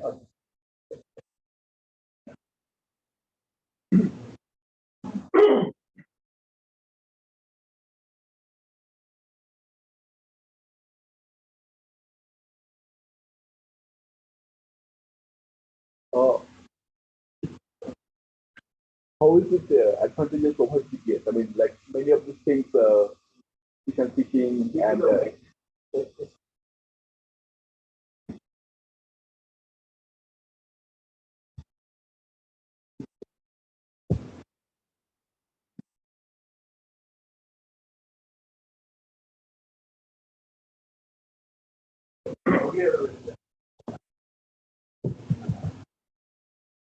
yeah, many of these like the precision fishing and gas fishing that you can track in the GPS also.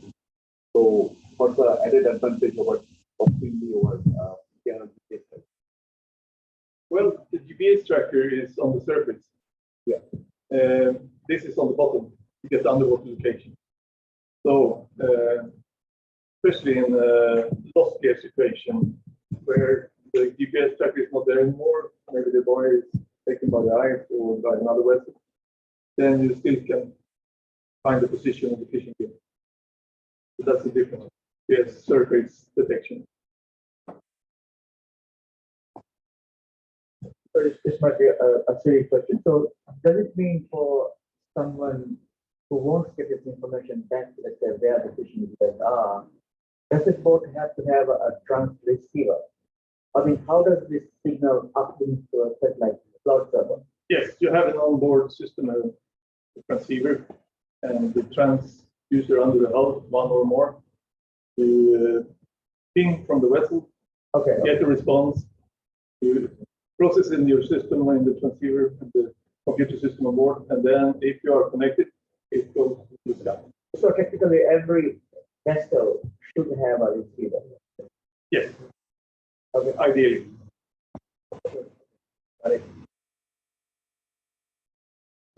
Thank you, Mr. Thank you. Next person is Mr. Ignacio Soler. Sorry for my pronunciation. Fishery advisor from Kongsberg Maritime Space.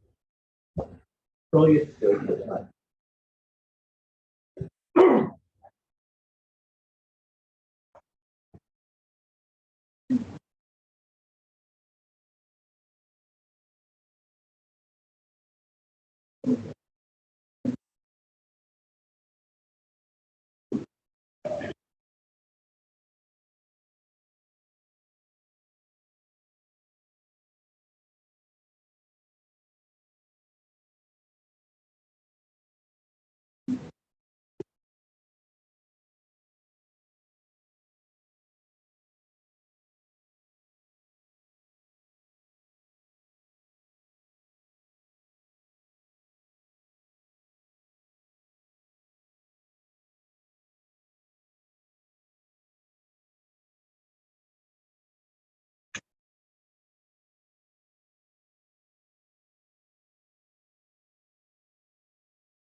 Okay, good morning everybody.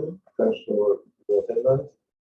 My name is Ignacio Soler. I work in Kongsberg Group in Finland, like an advisor, fishing advisor. And I have been working like a captain on board vessels, working around the world, overall in towing vessels. And I have been working in Simba, Spain, from 26 years ago. Okay, 26 years ago, nobody talked in the sector about the efficiency, sustainability, environmental, which is very, very completely considered mistake in the different concept. But about 15 years ago, the price of the fuel go up, and it was supposed a problem by the sector. For Robert and Singler, we are the partner of the fishermen, and really we offer technical solutions to the problem.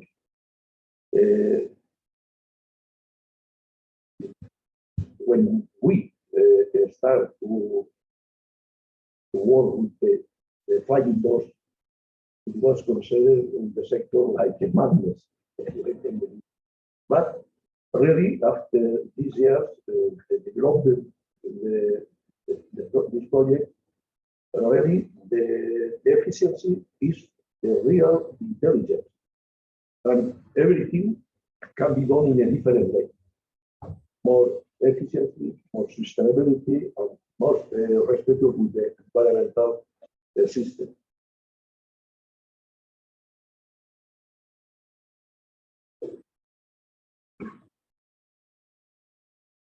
Okay.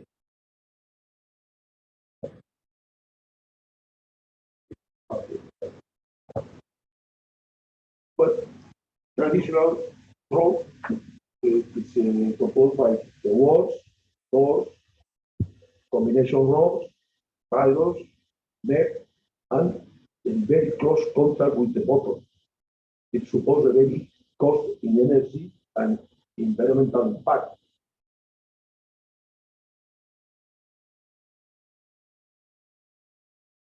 15 years ago, we present the concept of ecosystemic trawler, in which we have to reduce the resistances in the door and resistances in the net, using a new fiber lighter and using square panels to reduce the resistance and to increase the selectivity the gear.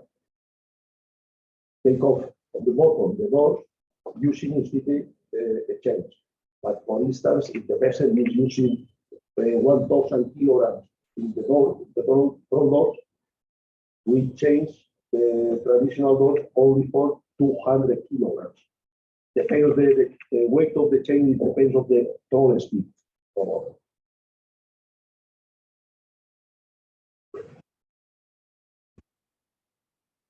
But the project starts with 3 different vessels in different zones, and we can see the main cost of the operation of the vessel is there as well. We analyze 5 years of the vessel, and we can see how the total income of the vessel is going down and increasing the operational cost, and the net profit arrive to negative. And the project, we try to make a prediction to the following year if the vessel continues work at the same situation, and increase completely the negative profit to arrive to 52,522 euros, if we follow at the same condition. Or the target of the project was to reduce the fuel consumption about 20% in different phases. In first phase, we are going to test the normal situation of the vessel and try then in different phases to reduce the door resistance, reduce the net resistance, and the last to change the door. The new concept outside the traditional doors, impacting in the bottom of the sea, and to reduce it.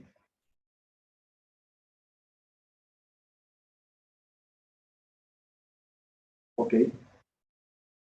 The vessel was using about 71% of its power, and we can see the main resistance in the net and the throttle.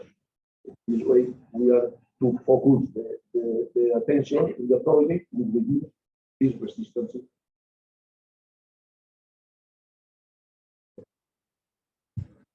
We're replacing the net using a new feather, NEMA, overall in the headline, because the normal headline is a combination, and NEMA rope very, very light, and we can reduce the float, and this way reduce the resistance of the net. Increase using a large measures and reduce the diameter of the yard.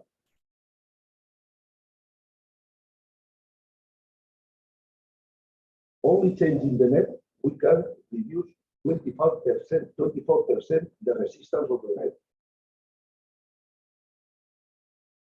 Changing the traditional doors for better coefficients in expansion and the resistance, obtain another 24%. And in the last time, we had to change the concept. Take off the doors using the flying door. The coefficients, CL is expansion, CL is the draft resistance. We can see how is a very big difference. In the experience, the normal reduction is 1/3 in the surface of the door and reduce at least near the half in the weight. And the door don't touch the bottom. Only use the chains to obtain the perfect contact of the combination rocks and the net in the bottom. On the bottom.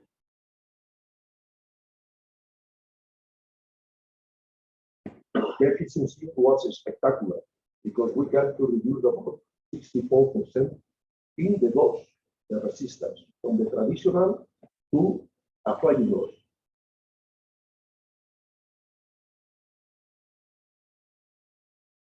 Necessary to use the electronic set in order to control the perfect pitch and roll of the doors and the height on the bottom, and to control the perfect geometry of the net.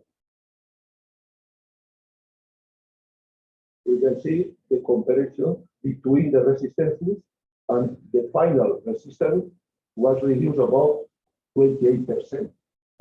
I must to say, okay.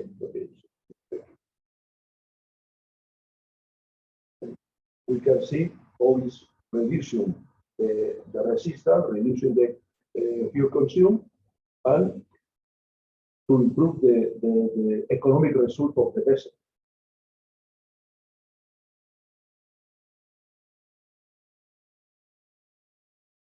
And we can obtain the project to reduce the environmental impact of the rocks against the bottom, and to obtain the improve the economic result. It's important. Everything can be in different way better for every both fisherman and the environmental. Okay, thank you very much for your attention. Thank you, Mr. Martinez, for an interesting presentation. I think we can take one or two questions if you have any questions to ask.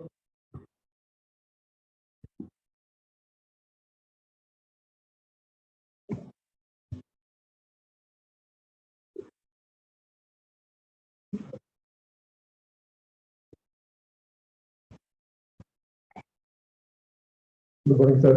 A nice presentation regarding the various factors which influence the tolling operation. And you have mentioned that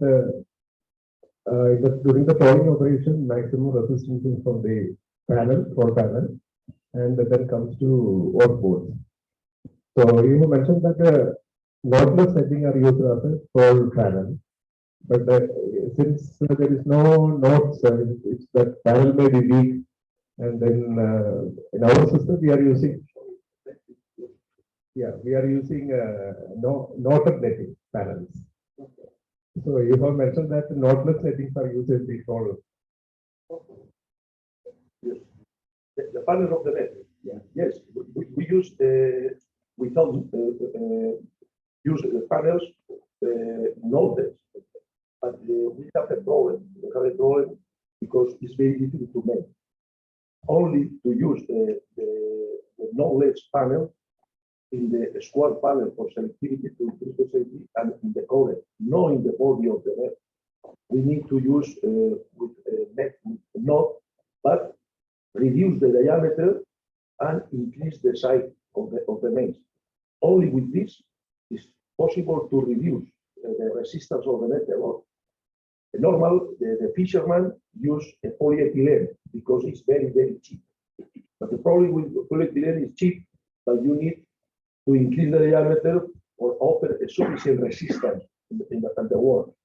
But if you use having done I remember the vessel working completely the net with Dinema and the head of Dinema and the works with Dinema. I have the information of this vessel in Catalonia, Spain. The member of the vessel was La Geltrú, and everything on board was Dinema, and the combination of rocks. In deep water, this was fantastic work because then touch the problem is the mud, and we were using Dinema in the combination and the net don't touch the mud and increase the catches of the red seals. Expensive and fisherman, expensive fever, cheap fever, cheap fever. No.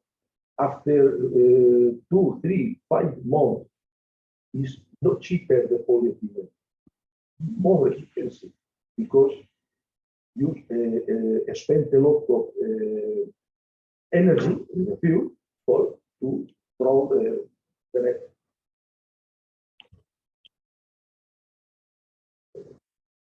Okay, thank you, sir. Thank you. Thank you, sir.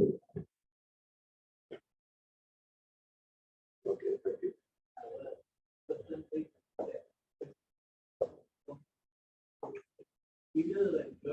He will join online. I think it's already with us. Okay. So it's yours, Mr. Alfredo.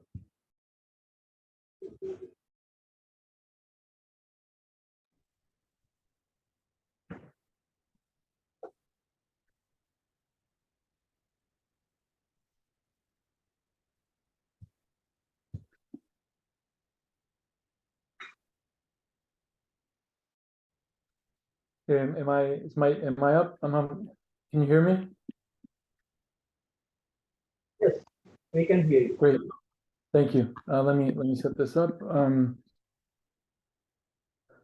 Great. 10 years ago, Fisheries in Chile said, "Look, we will work with your technology, but make our lives better." And that basically dictated the next years of our lives. And we figured out something that might seem quite obvious in the group, which is incentives and monitoring are critical for any greening of the fishery, and obviously critical to empower fishers, protect the oceans. And what we saw really is that the only way this could happen was through market access and digitizing the fishing process. If you're a government organization, you have probably had to deal with, how do I get more coverage, more data? How do I register more fishers? What about my database? How do I deal with the illegal seafood problem? How do I deal with the observer programs? How do I actually create development with impact? And if you're a fisher, you probably are plagued with payment issues. You're surrounded by intermediaries.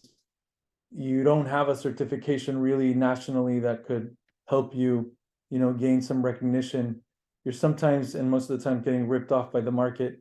You get all the environmental blame, and you need working capital. We figured out that nothing invented, but really, in order for us to try to create change and create the incentives, is to bypass these intermediaries. Not all of them. There are some good intermediaries, but basically to be able to get fish from the right size, not get dolphins, not get turtles on the nets, do the right fishing practices, to bypass the intermediaries and then get directly to restaurants.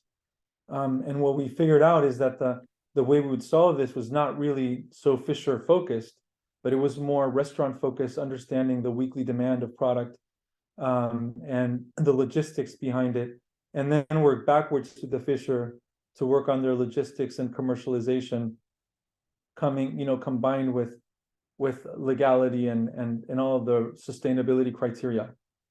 We developed a method that starts with economic analysis. We don't set foot on the vessel nor on the coastline before we understand the economics of the species being demanded in target markets, at restaurants specifically, hotels and retail.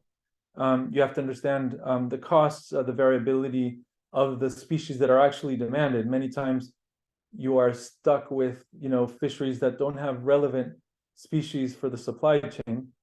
Then working with the right fishers critical in creating a selection process with working with the alpha female, alpha male, who can actually understand and pull forward the operations and the commercial side needed to run this project and to capitalize on the incentives, which is making more money.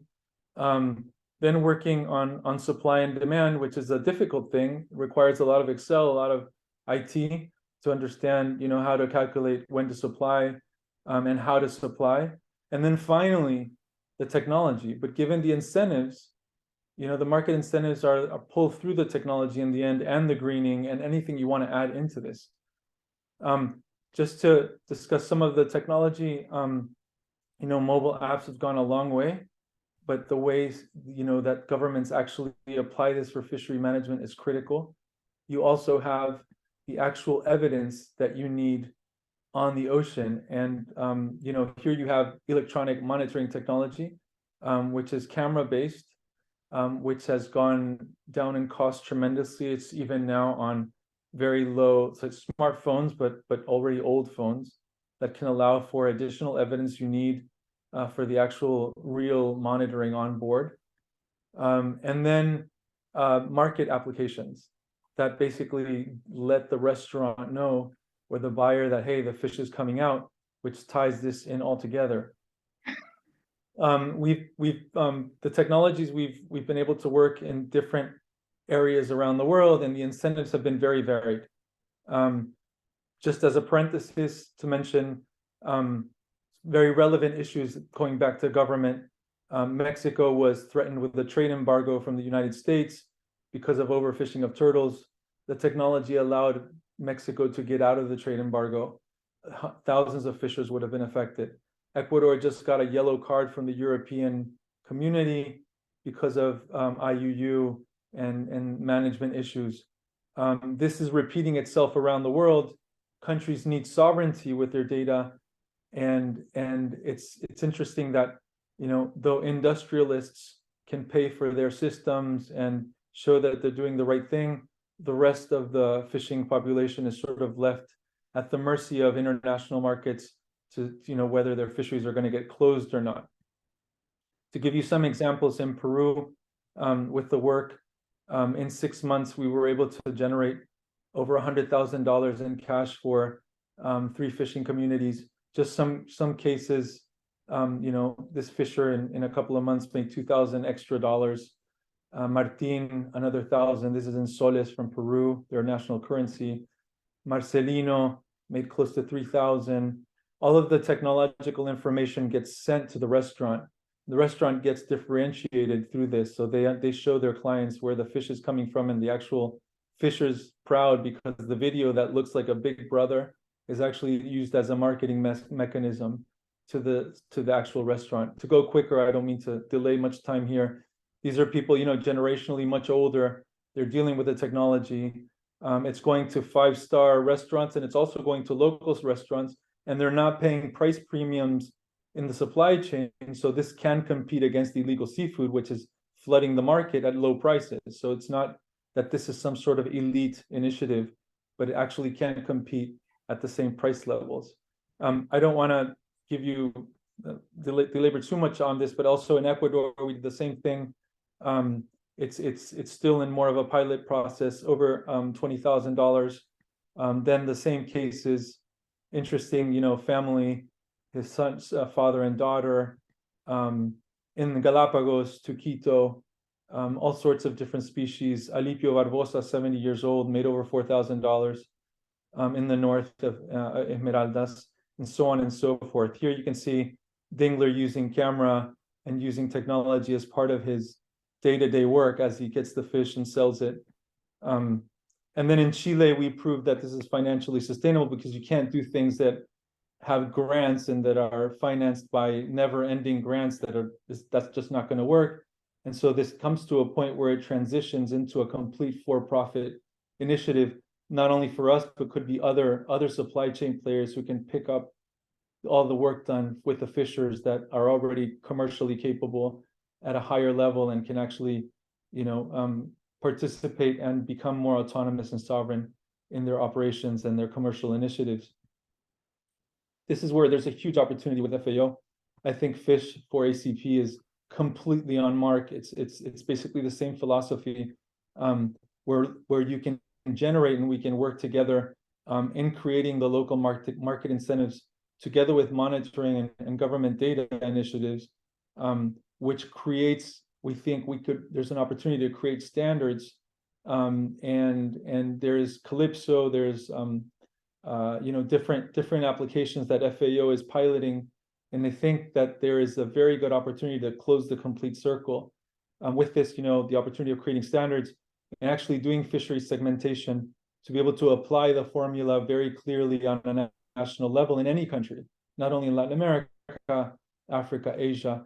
And here's where in surfing, the moral of surfing is you have to take control of the wave and not let the wave control you, or else you fall and you have a bad time. And quite frankly, and FAO is very clear on this, that most countries are not prepared for the future of monitoring, and they could be controlled by service providers, which is not the idea. Service providers should not be dictating, tech service providers should not be dictating how governments prepare themselves to get in data. And today we're in the middle of a revolution, right, of how data is transmitted, from physical forms into the cloud, and the government has to be prepared for cloud. And then sort of who pays for this, right? The lessons learned in segmentation, again, is industrialists can pay their own technology. There are artisanal fishermen and women who can also pay for their technology. But the interesting opportunity which FAO has their eye on is basically, to work with the bottom of the pyramid, with the technology, to strengthen the economics of the fisheries, of the supply chains, providing low-cost technology applicable in rural areas with little connectivity. And well, yeah, we're not doing this on our own. It's a multilateral, multi-NGO initiative. So very happy to have been able to present this to you today, and looking forward to connecting and sharing our work with you. Thank you. Alfredo, I think we have time for one or two questions. If you have any questions to ask for Alfredo. Thank you.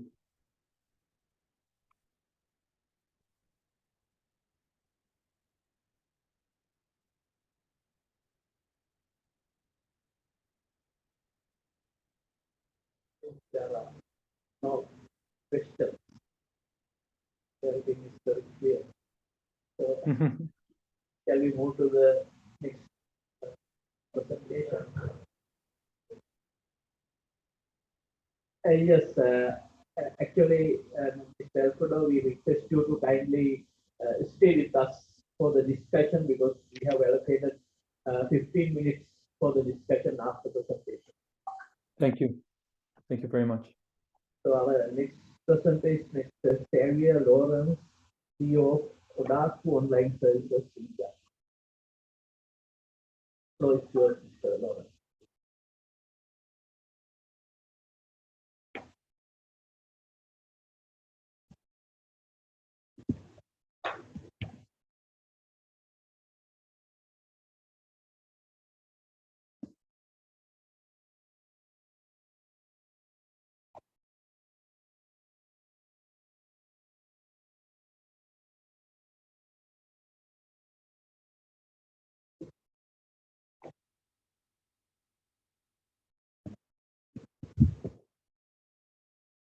Okay, my name is Xavier, and thank you for this opportunity given to us.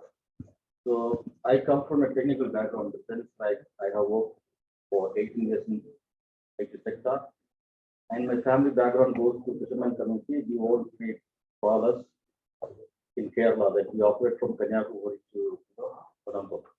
So whenever I come for holidays after my work, I used to go for my own vessel for fishing.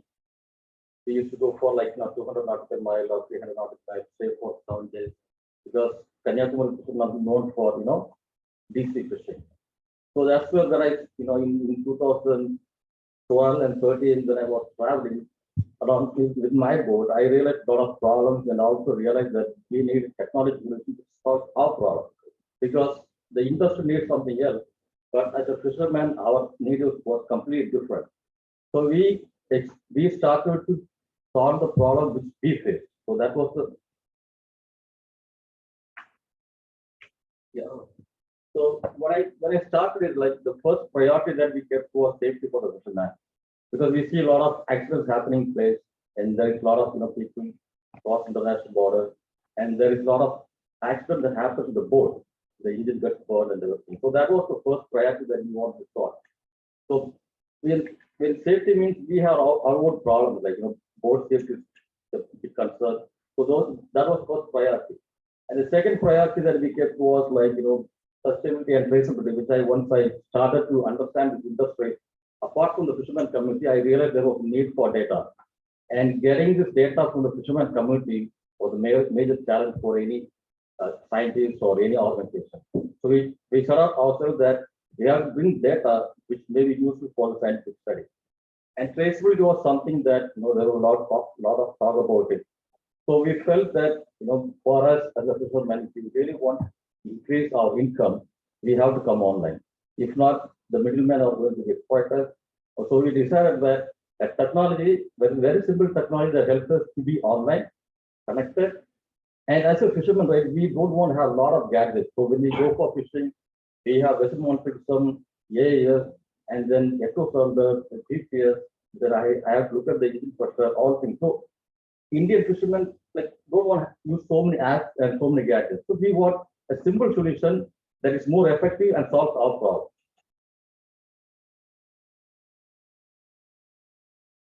Yeah. So what we have done is we initially started with the navigation system. That's the core product that we have. And what we offer from this is because if you go and talk to any fisherman, they have a lot of data written in their notebook. It's not digitized. So when I talk to my father has got a lot of traditional knowledge, but it is not passed on to me. And I have to go again back to the sea, try to figure it out, lose my gear. So there's a lot. So first thing, we made it a digitized part of our own database. And it is a cloud-based solution, which means my data is there. I can share it with my friends or I can share it with my partners. And then we also work inquiries, which already they talked about is one of the best solutions that they gave us about the hotel to fishing zone, which is very, very effective for fisherman community. And our gadget also integrated with Gagan and Navic, which basically broadcast PFS and cycle information to the fisherman. It's one of the best solution and cheap solution for fishermen have. And for the we have different platform gadgets and we have different platforms. So for my engine monitor, I can just put a simple camera, which I can get it from online Amazon or something. So I can connect with the very cheap cost rather than having too much expensive thing. And then fishermen don't want to use mostly AIS receive transponder because they don't want to show the position to others. So instead of doing that, and this cost also, right? And at the end of the day, we don't get any value out of it. Either using vessel mounting system or AIS, we don't get any value out of it. So we said there's already a lot of gadgets, simple gadgets available, very cheap, which is a receiver only. As a fisherman, I can see what are the ships coming around me. So I can keep myself and then it's cheap. So I'm going for that. And then digitize of the boat operation. So we have a lot of stuff like accounting for us, then billing, so all this stuff traditional. So we do that. See, what we are doing is our platform, what we did was we reduce the damage of the fishing net, and then that increased the income of the fisherman because when you are not losing your net, my income is going high. So that's the solution that we solve. But when it comes to other NGOs and fishery departments where we work, we felt that they also need certain kind of data. They need to regulate it and then put a no fishing zone because in India we have a lot of conflict. Traditional fishermen and mechanical fishermen, and every state we go, we have a different set of rules. So if we really want to solve that problem, we need simple solution which is understood by us, right? That's what it is.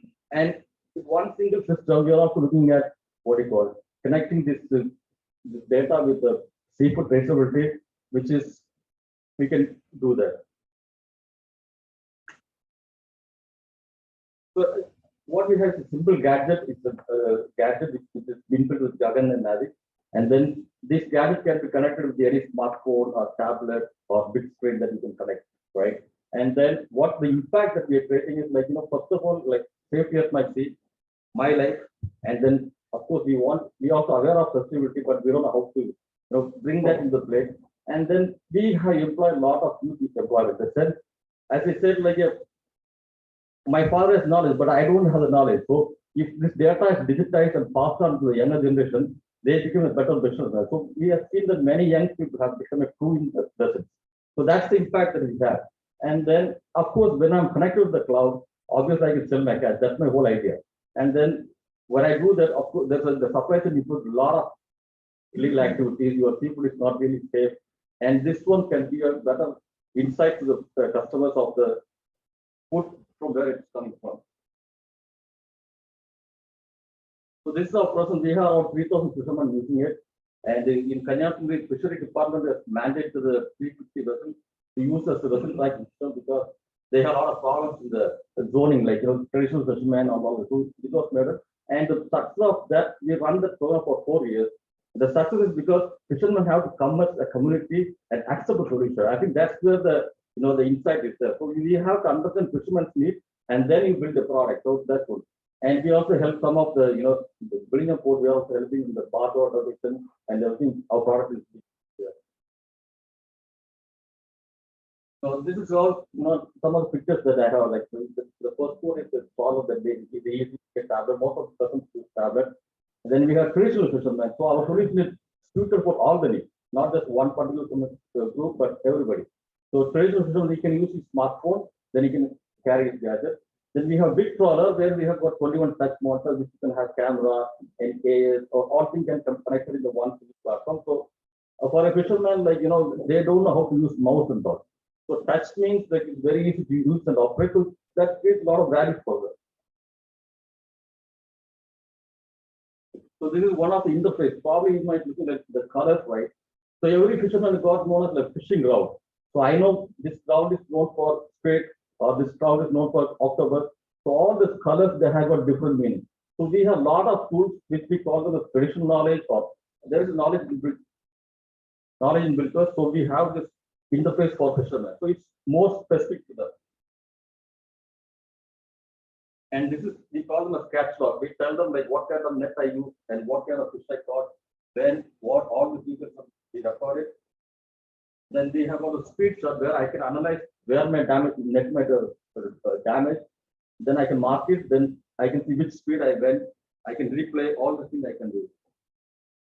And this is one screen where the traditional fishermen using as a catch log. Like yes, you can see they understand their own language and the words of Tamil, and they know how many boxes which can be converted into our metrics that we are. So 320 box means it comes from 10 tons. And of course, like many people ask us, like, will the fisherman put the catch log?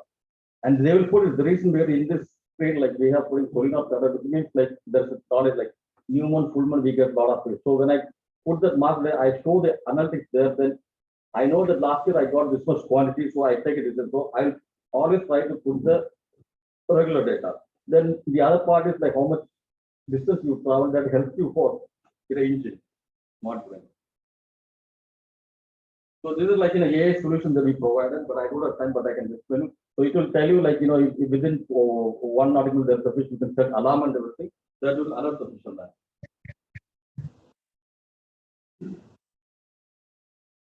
So in Kanyakumari, this is one of the solutions we had. And it's a one-day trip log. Like you can see the red zone is the fishing area and the green, blue zone is they were traveling. So you can look at where the fishing action highly happened. I think this data can be very useful for scientific, for the scientists, but one of the solutions we provide for the department. And this is what we geofence. Like so for us, it's very simple. Red here means don't go. Very simple. Don't want to have like a lot of charts and complications. Very simply, we. And this is the activity of one particular board, like where he's come, you can play that and everything, and we auto generate the log sheet, like West log sheet, it's automatic generated. If you give a report is going to the Fisheries department, then they take this. And when I say like I want to have my data is under my control in the sense like for the vessel monitoring, if this action happened in Kanyakumari last month, then this customer was using a system. So he went and proved that he was on the line. Then the shipping company asked for the data, electronic model, we gave them. Both compared, and the accident happened, and the fisherman was settled the compensation within 25 days. So when data adds value, I'm willing to share.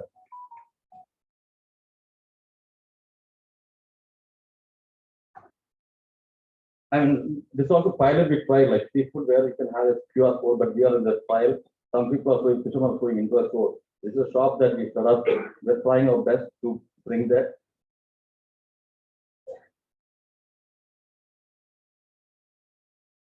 So this program we ran for the village for digitizing their partisan operation. And so for a couple of, we were already in 2007, we were already part of this life to the water implemented, we tried on that level.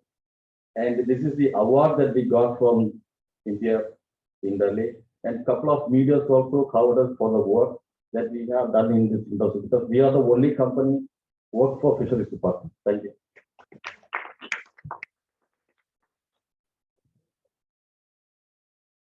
Thank you, Mr. Lawrence.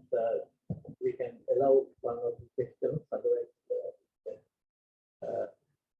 take those questions at the discussion. Yeah, so nice to hear from you. So actually, is there any distance restriction for tractor vessels, and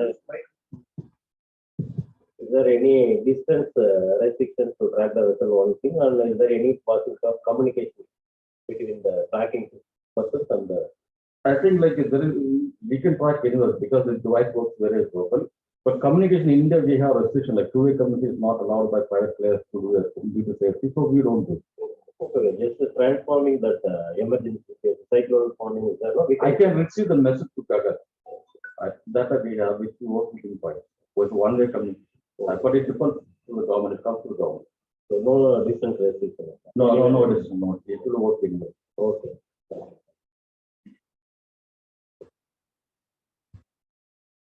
Thank you, Mr. We will go to the final presentation. Mr. Jitendra Soni, production manager of Gavia Technical Fibers, India.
Hello, am I audible? Yes. So good noon to everyone. So most of the all the producers has talked about the technology, so I will talk about the netting. And basically, I would like to talk for the whatever the developments and the improvements, innovations that we have done, Garbhare Technical Fibers in the field of marine fisheries not, basically I am not covering the aquaculture in this. So I am product manager for domestic fisheries, so I will talk about domestic sector also. So this is our mission, which talks about we have to provide innovative application-focused solutions to enhance the value of our customers globally. So the two things are we have to enhance value at the same time our customers. So both the things are important. So now these are the challenges basically in day-to-day life in the field of marine fishing. That the key challenges are that rising fuel costs, which is last 2-3 years has been enormously high, and that increased pollution, it is happening day to day because the number of vessels are moving or increasing. At the same time, that waste carbon emission, and as well as that there are a lot of wastage that with the vessels, and that since the number of vessels are more, so that fish catch per boat is also being down. So on an average, that whatever the fishing voyage cost, so almost 65 to 70% is the cost. It belongs to the fuel. So these are the two concerns, which are for the every trawler in the Indian port. Is that fish catch is coming down, at the same time that fuel efficiency also is coming down. They are going deeper and deeper. At the same time, that earning also has been come down. So Garware basically, these are the two key centers where we are talking about, and whatever that innovation, improvements, development that we have done considering these two facts: how we can increase the fish catch and how we can increase the fuel efficiency of the vessel. So how to prove that? First of all, whatever if any development we will do, that we have to prove it to the customer that this is working or this is not working. So for that purpose, we are having two equipments with us where we do all the scientific trials along with the fishermen. First we do our internal, and then we take the customers along with us, and then we demonstrate. So this is that Lotus sensor basically we are using. So that helps us to show that mouth opening of the trawl, as well as the that whatever the length of the bridles that we have released, and what is the vertical opening of the trawl and that horizontal opening of the trawl. Okay. And then this is the fuel sensor, fuel flow meter basically, that gives the fuel efficiency of the material that they are using. So now when we are saying this X net you use, and this will help you in reduction in the drag, and ultimately it will give you the fuel efficiency. So that we need to prove it. So now for that purpose we use the fuel flow meter. So these are the two equipments right now we are using to prove whatever that we are providing. So we have for the there are a lot of products. It's a range of products for all the components of the trawling. So right now I will talk about 2-3 netting. So first of all, this is a one net basically which we have developed for the pelagic fishing. In India, most of the fishing is the bottom, but there are very low is pelagic. But in the season starting time, they do the pelagic fishing also. So for that purpose, we are having this netting. So what is the benefit of this netting? Basically, this is having the downside twine size, which is having a better drape. And that with the help of this downside twine size, it reduces the drag, and it is because of this flotation property, it gives you a better vertical mouth opening. So that coverage of that water column vertically is much more higher. So that fish, when that mouth opening is more, at the same time mouth opening is more, so probability of getting more fish is also more. So this we prove it through the Lotus sensor as well as the fuel flow meter. This is this will work.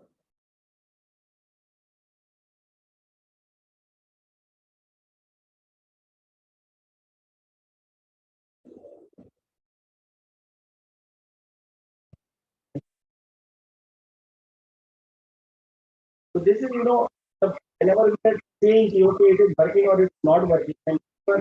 we are talking to a customer, so we are collecting few testimonials. Okay, whatever we are offering to you, whether it is experiencing, so these are the small testimonials. Take time and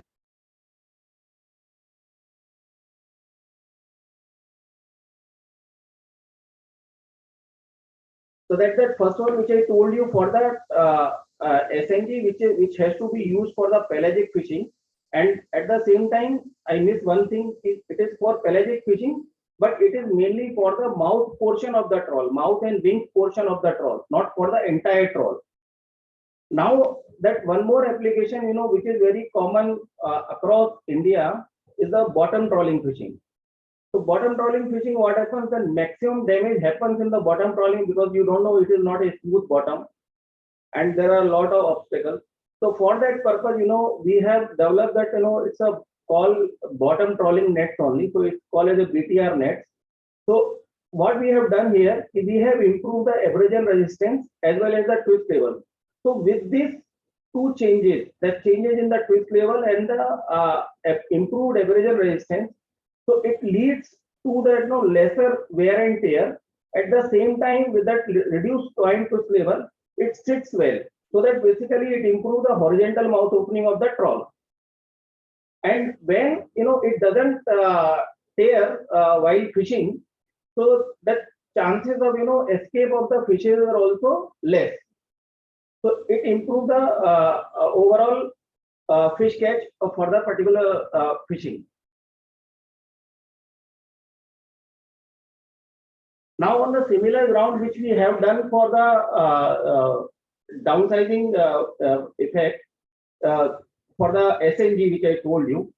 Similarly for the belly portion, these two products were there for mouth and wings.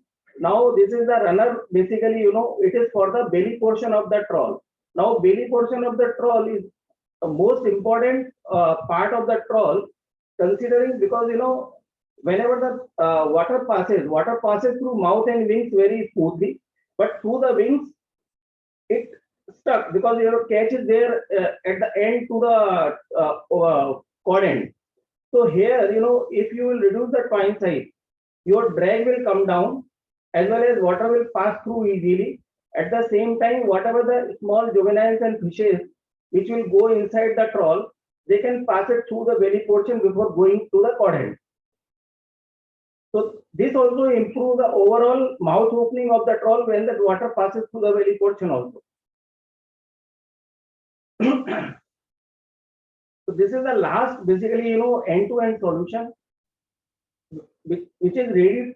Yes, 1 minute. So this is for the bridal application. So this is ready to use bridal application solution for the trawling industry. Previously, what they used to do, we will give them the coil and they will cut all the 4 bridles. But this is right now heat set bridles, which will reduce the elongation, but the elongation is hardly anything. Whatever the previously, they were using regular bridles, as compared to that bridle, here the elongation is almost 20 to 25% less. So when, while fishing that, if your bridle doesn't get elongate, so basically, that haul, if it elongates, so your, trawl geometry will go off. At the same time, fuel consumption will increase, and then overall you will lose the fish catch also. So with this improvisation, this thing has been corrected, and we are monitoring this almost for last 2 years. We are monitoring it. This is a small diagram how it works. So thank you, sir.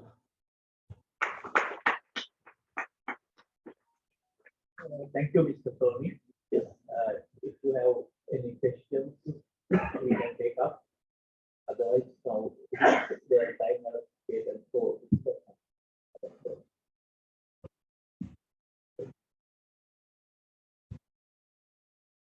If there's any specific question to this presentation, we can take a couple and then we can go for that.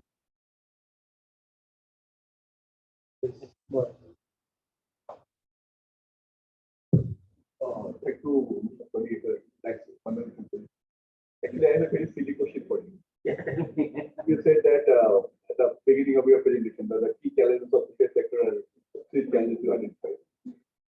question is that how do you identify challenge? Is to you work with any institution, you work with fisherman, or you make No, no. Actually, I will tell you one thing. Matlab, Garware, whatever that way we are operating in Indian fishing, we are going end to end. We are going end to end customer.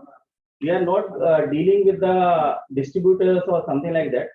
Whenever whatever the improvisation also we are doing in our product range, we are doing it based on the voice of customer. What you want and what are the problems you are facing. So once we resolve the problem, means our solutions work. so as such you are not working with any No. This is all our internal studies. It is not related with any. Thank you.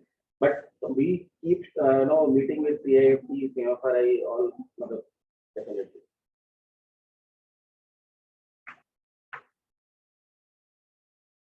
Any more questions for the speaker? Thank you very much. Thank you very much, sir. I think we can now open the floor for general discussion. I think remember that we have a diversity of experts within us.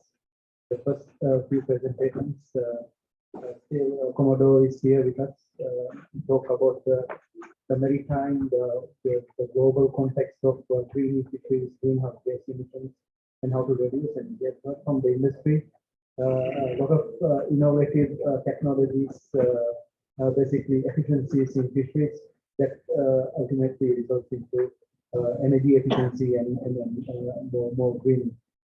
But the discussion can be more general because we have on the side a representative from the research institutes. We have director generals of fisheries, so more management policy level representation. So now let us have a discussion. Anyone has to contribute?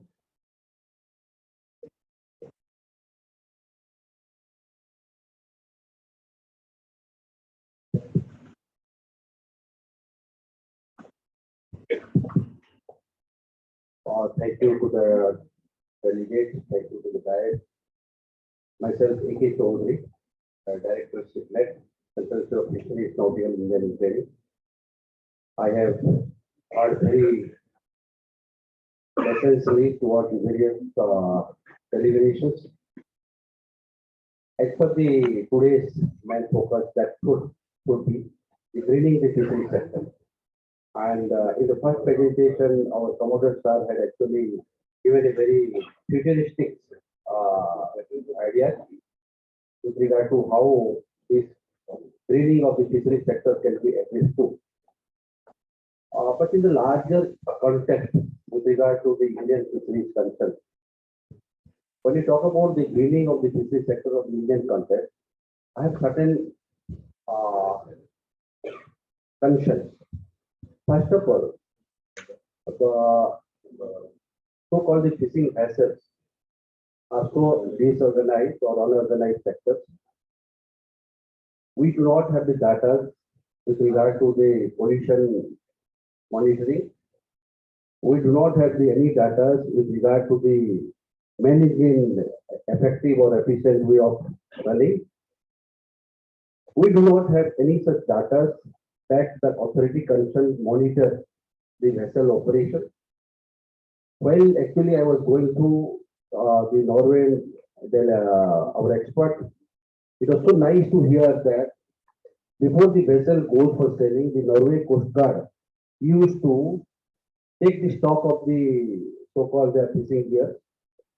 And also it was informed during the discussion that in case of any of the nets or the fishing gears are lost due to the pinging, the application of the transponder, they try to actually retract it or they try to salvage it to that extent of 80%. And 20% of that still it is untraceable. But still there is a data to appreciate the way the Norway, our speaker has presented. So when we talk about the Indian scenario, when I think about the greening of the fisheries sector, today we have got the real concern as to The pollution is the one most concern to all of us. And when we speak about the commuters are actually speaking about the various methodologies that we can look forward, the ethanol, the hydrogen, and so many things. This requires a lot of actually technological interventions and the scientific research in the days to come. And definitely not so easy in the Indian context at the beginning. And the government of India is actually our joint secretary sir was also very nicely actually he was putting forward. We look forward how best the pollution can be actually addressed. Might be the LPG, might be the actually CNG and so on and so forth. And when you talk about the pollution with regard to the kerosene, in fact, it is not exactly the kerosene that makes the pollution in the fisheries sector. It is all about the only on the our so-called the motorized vessels they are using the OPM where they use the kerosene. And but when it comes to the mechanized vessel, it is all the diesel. Still we are using on the diesel. And on the diesel engine, we do not have any such monitoring system. So I request or I would like to put forward my concern that this particular August gathering should address from the Indian context also how the immediate the greening of the fisheries sector from the Indian context can be addressed in the stage by stage 1, 2, 3, 4 in order to match some of the better way of greening of the fishery in the elsewhere in the other European countries. So this is what I would like to comment. Thank you very much, sir. Thank you. I will give the floor to Commodore.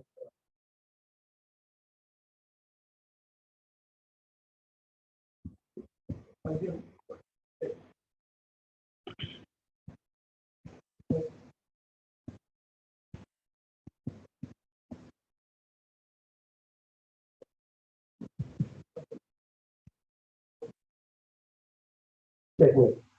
Thank you, Dr. Chaudhary. All points raised by you are very valid.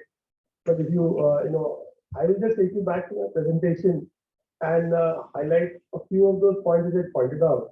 That the fisheries sector has to be seen as a total ecosystem and not just be restricted to fishing vessels. Because fishing vessels, as you have rightly pointed out yourself, where only the OBMs are using kerosene and the other mechanized trawlers are all using diesel. So that is one part of it. Second is, if you look at it, I did mention that greening or decarbonization is not a light, is not a switch. It is not that if you switch it on now, it will happen from tomorrow. We have to look at a time span which is going to be probably in the range of somewhere around, if you are looking at a substantial amount of decarbonization, nothing short of 6 to 8 years. Because even for the technology to mature and be actually implemented, it is going to take actually much more than that. So it has to be a progressive way. And I had mentioned a couple of points in the ecosystem which are very important. One is enabling legislation. As I said, for the global maritime shipping fleet, the IMO is the mandate, has the mandate to lay down and promulgate various emission limits. But that's for the global maritime shipping fleet. So there has to be enabling legislation. There has to be enforcement authorities. This is a part that even yesterday in the energy session, which some of us were there, came out very clearly that the enforcement as part of the NCS, it is slightly lacking. So I have my colleague from the Coast Guard here, Commandant Srivastava, who is also a serving officer of the Coast Guard. And the coastal police to start with, because fisheries up to 12 miles, it's a fisheries actually is both state and as a concurrent subject. So up to 12 miles is with the coastal police and then it goes beyond. So there's a little gray area there. But the enforcement authorities are doing very clearly right now. But all this, whether it is legislation or whether it is enforcement, can only happen if the fishers and the entire fishing community is involved.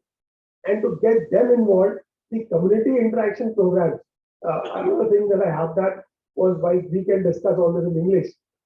Finally, it has to. I was very happy to see the presentation from Mr.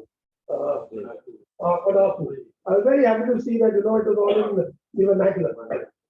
That is the way to go. And vernacular, when I say, why I'm saying vernacular, because if you look at the coastal states right from Gujarat to say you go up the side to West Bengal and, take our island territory, every state is speaking a different regional language.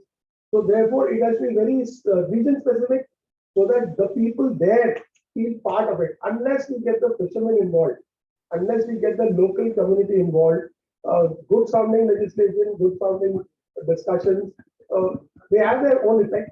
They have the salutary effect. It will help the government. We can make our recommendations to policymakers. But to get it going, finally, it is active involvement of the fishermen and the community, which is very, very important. I think, so that is why I was harping on the ecosystem, because it is the ecosystem that we need to target.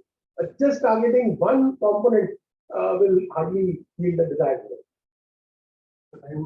But all your points that you raised are very valid, and I think all of us need to, in whichever way, contribute to take it forward.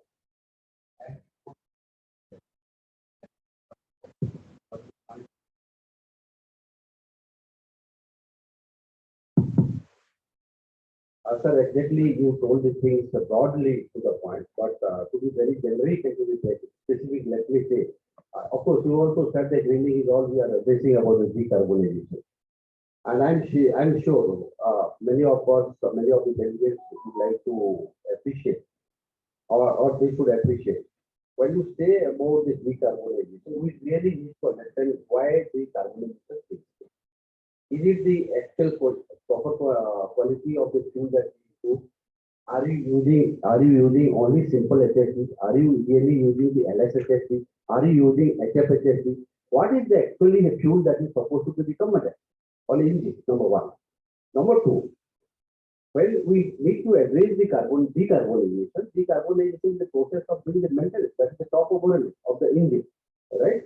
And unless otherwise, the top overhauling or so-called the maintenance is attended by the fisherman or the owner of the fisherman, the whatever we speak, the legislation we talk about, or the monitoring system that we establish is not going to be successful.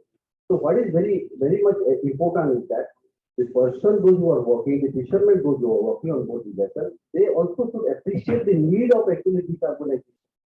So how it is possible?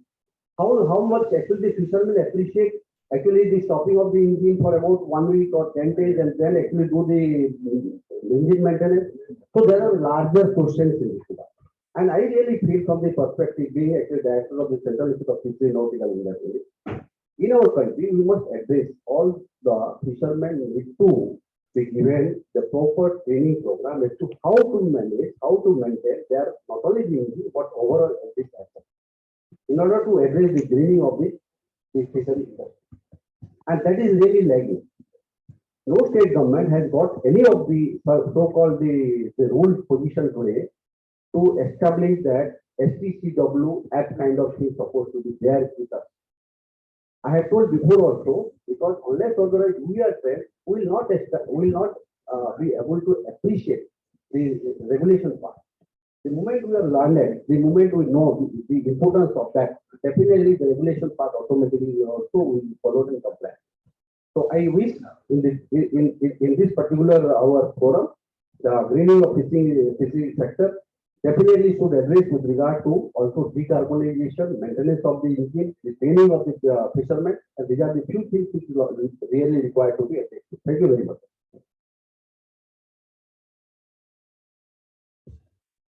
Any other thoughts?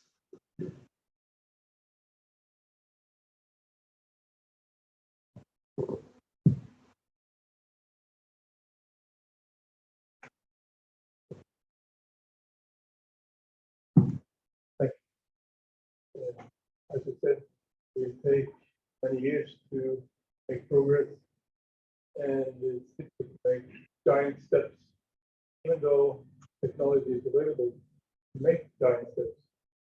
So the fishing companies are not able to do the giant steps by themselves.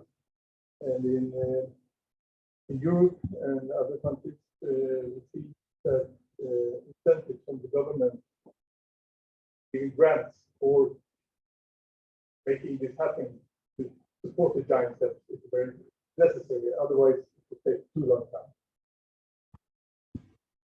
So I would also suggest one thing. Initiative when you are talking about in Gujarat and Tamil Nadu, Director Enquiries was also mentioning about the use of solar energy. That can actually be, we can start promoting the hybrid engine. That you are using it when you are actually leaving or entering harbor, that time you actually need power. That time they can be using the diesel, the conventional form of the energy that time. But when they are actually at sea, where they actually require low speed and the lower amount of energy, if there is a conversion mechanism available wherein which they can actually switch over to the solar energy or to the wind energy for that matter, that would be one of the best ways towards the decarbonizing the industry.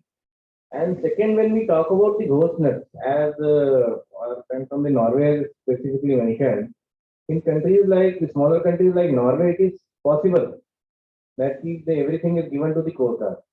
But in India, as Commodore Sir has brought out very correctly, that it is a problem area of the authorization.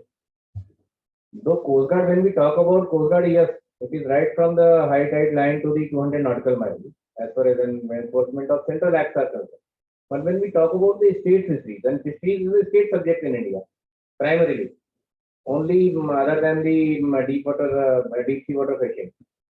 For that matter, the state government only have to take care of that, especially the ghost net. First and foremost, we have to go for the tracking of the ghost. So there has to be some kind of mechanism wherein which we actually have to go for the unique number provided to the each fisherman whenever he is purchasing any kind of nets or something. So that even if he abandons it at sea, it should be available somewhere, wherein which the tracking can take place. So that is most important. Though things may vary in India, the best part of India is that even if we are implementing some kind of technology, as far as the manufacturing sector is concerned, the cost becomes very low because of the transaction. So those things, if we can keep it in mind, I think working together would be one of the best solutions to take care of this.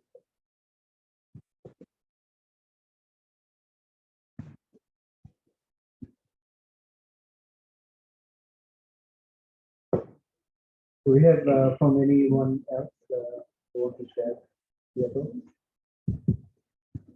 Good afternoon, sir. Good afternoon, all the delegates. Here we need to have, particularly in our Indian context, the behavioral changes is very much essential. Unless until we try to change the behavior of the fishermen, it is next to impossible to penetrate into their domain. And the practical experience, being a government body, what we experience, very rightly he said, he is from fisherman community and he is from the particular pocket of India where fishing is really a major activity. And he has observed very clearly and accurately. And he has put it also before the forum, which for biggest together we are hearing. Everything is equated. That behavior equated in a sense, what I will get. The fisherman first question is what I will get. For example, AS. AS I want a solution. Why? If I solution, what I will get. So he has come out with a solution that otherwise, one way. But no, let us educate them, and this is what I mean to convey. That behavioral wisdom is small example. Similarly, each and every part, first starts with the language and the behavior. This is very much essential. Otherwise, we can't come to either the national uniform system, nor we can comply to the international criteria. Thank you. Sir, I have a point in this. When we talk about the AIS, only the receiving part of it, definitely not today, but tomorrow it is going to create a problem for the law enforcement. Because their involvement, the involvement of fishing boats, especially when they are away from the territorial limits, everyone has the human tendency that to go for the quick money. And that is what leads to the criminalization. You have to understand those things. So without losing, I mean, only thinking of the profitability will definitely lead to the criminalization. That we have to keep it in mind. And criminalization, it will also go for the depriving the poor fishermen from their rights. This much also I can say. Because when the use of gadgets are concerned, it will be mainly used by the wealthy fishermen, primarily. So that we have to take care of.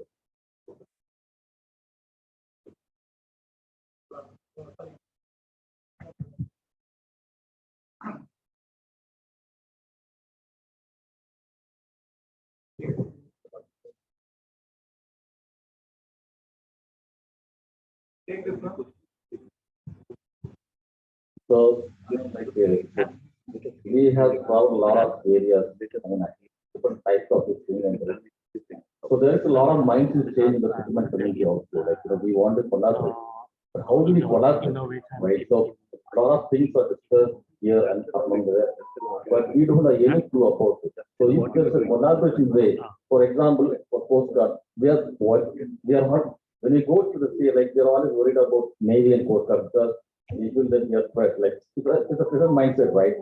In that sense, what I'm saying. So, for example, like when I start a trip, and if they say, okay, you comply, the Coast Guard will come and scan your boat, it will give you all the details of the fisherman, it's possible.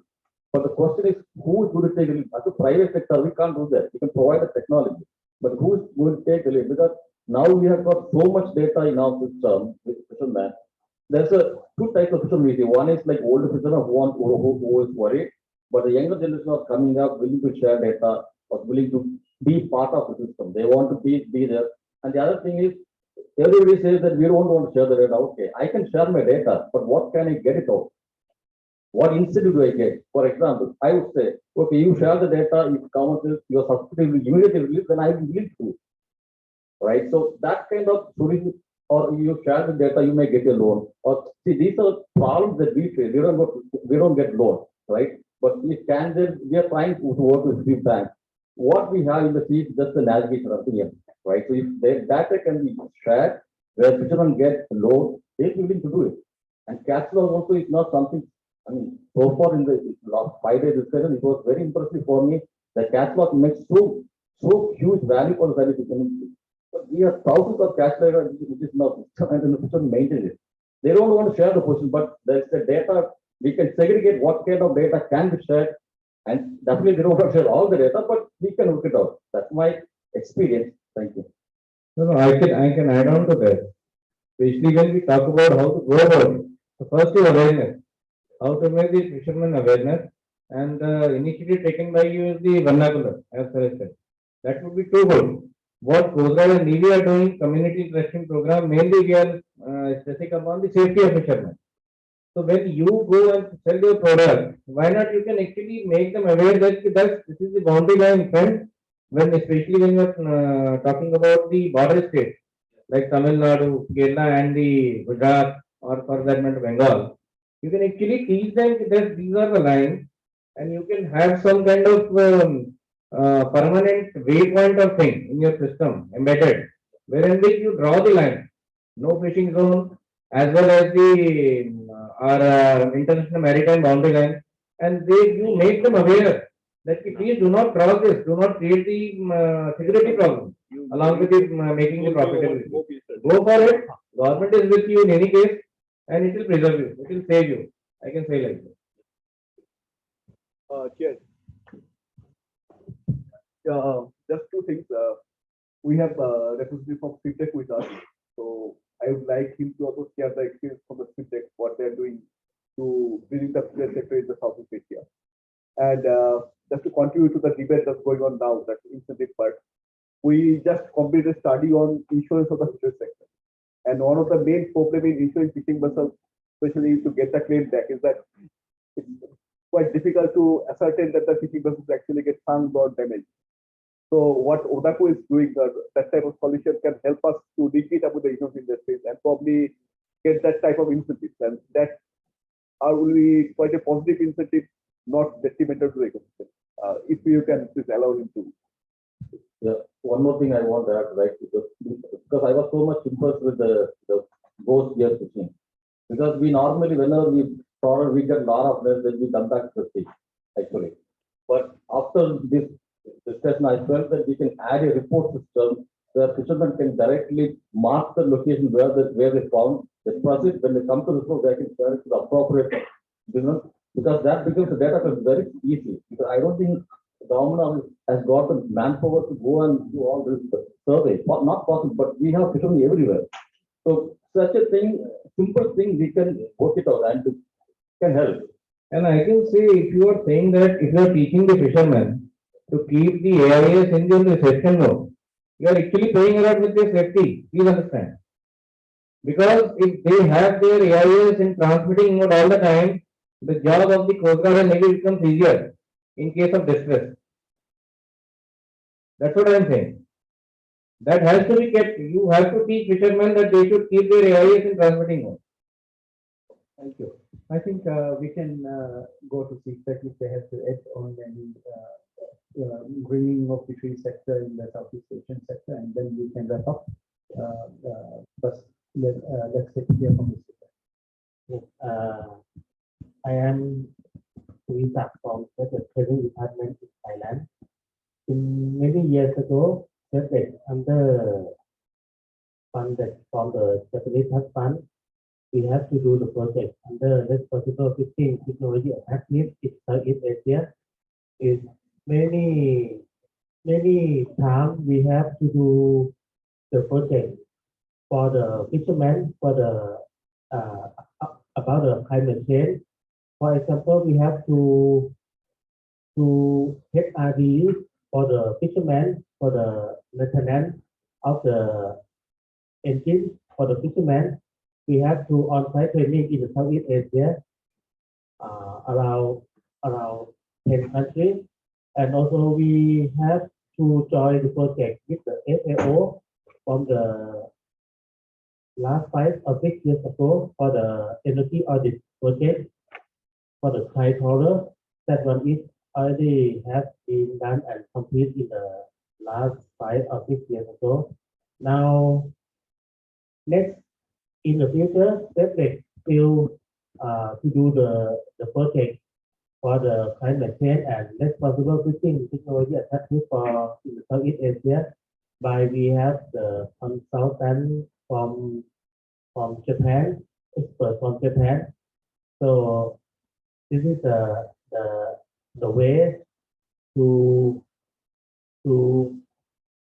conduct the project in the future for the SafeLink member countries.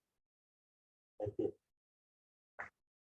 Thank you. I think we will try to wrap up, but before I wrap up, I observe Director from IFA, and Canada. So if you have any final thoughts, we can hear from you and then go to concluding remarks. I think a lot of energy has been put today for the greening the environment, and we expect, but it is not can be achieved in a day. If you plan a strategic plan for next 5 years, then if 10 to 20% vessels can be put into the greening system, that is huge. That is huge. Then other just like extension metrology of seeing it village. So in that area will cover so much of the next quantum jump will be more. Again, this is not only this because we most of the things because dollars and other things. Again, if you look into there are a lot of net specific things that the fisheries have been done.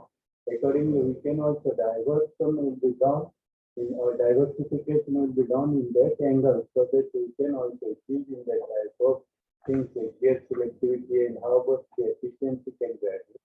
And not only addressing and IoT-based technology talk of the day. We should see also just like we listen about the environment, pollution, other things. Now we are devising IoT-based some of the devices with speed that we are turning out. It will be giving around contaminant levels with what are the limit, what is the prescribed limit that will directly can record. So this device again it will put into this systemized, we integrate with this system to see the coastal pollution, other things that we see. Monitoring systems can come up so that we can come on specifically the fish availability because of pollution indicators, sees the death is caused in that area, if the pollution indicators is beyond the level of prescribed level, then you can analyze it to see whether it's going for consumption, other things. It will add value to the what we are taking for the One Health programs in other aspects, the emerging issues that are coming also. Again, we also trying to integrate like research facilities. You see Bangladesh counterpart here in India, when we have GDP 7%, and here we are 4%, still struggling. And we are always blaming that Farak very construction and other things. But other also the solar fish and other things will get what are the IoT devices you can put and see the source can be. Again, the juvenile fishes can be linked in that. It will be a great task which can get enabled. Not in a tomorrow, maybe in the next 5 years that can happen. Thank you. Thank you. I think I've spoken enough for the day, but notwithstanding now that you've given me the mic, I'll just like to tell all of you that I go back from here with a lot of hope because I see a lot of positivity in this room. And I'm sure since some of you are holding some very responsible positions in various departments of the state and the center, I'm sure you will ensure that the discussions that we had today do not remain discussions, because I have seen that sometimes workshops remain talk shops. Only talk happens and then you go back and there's so much that everybody has in his own life and in his own professional life that you seldom follow up.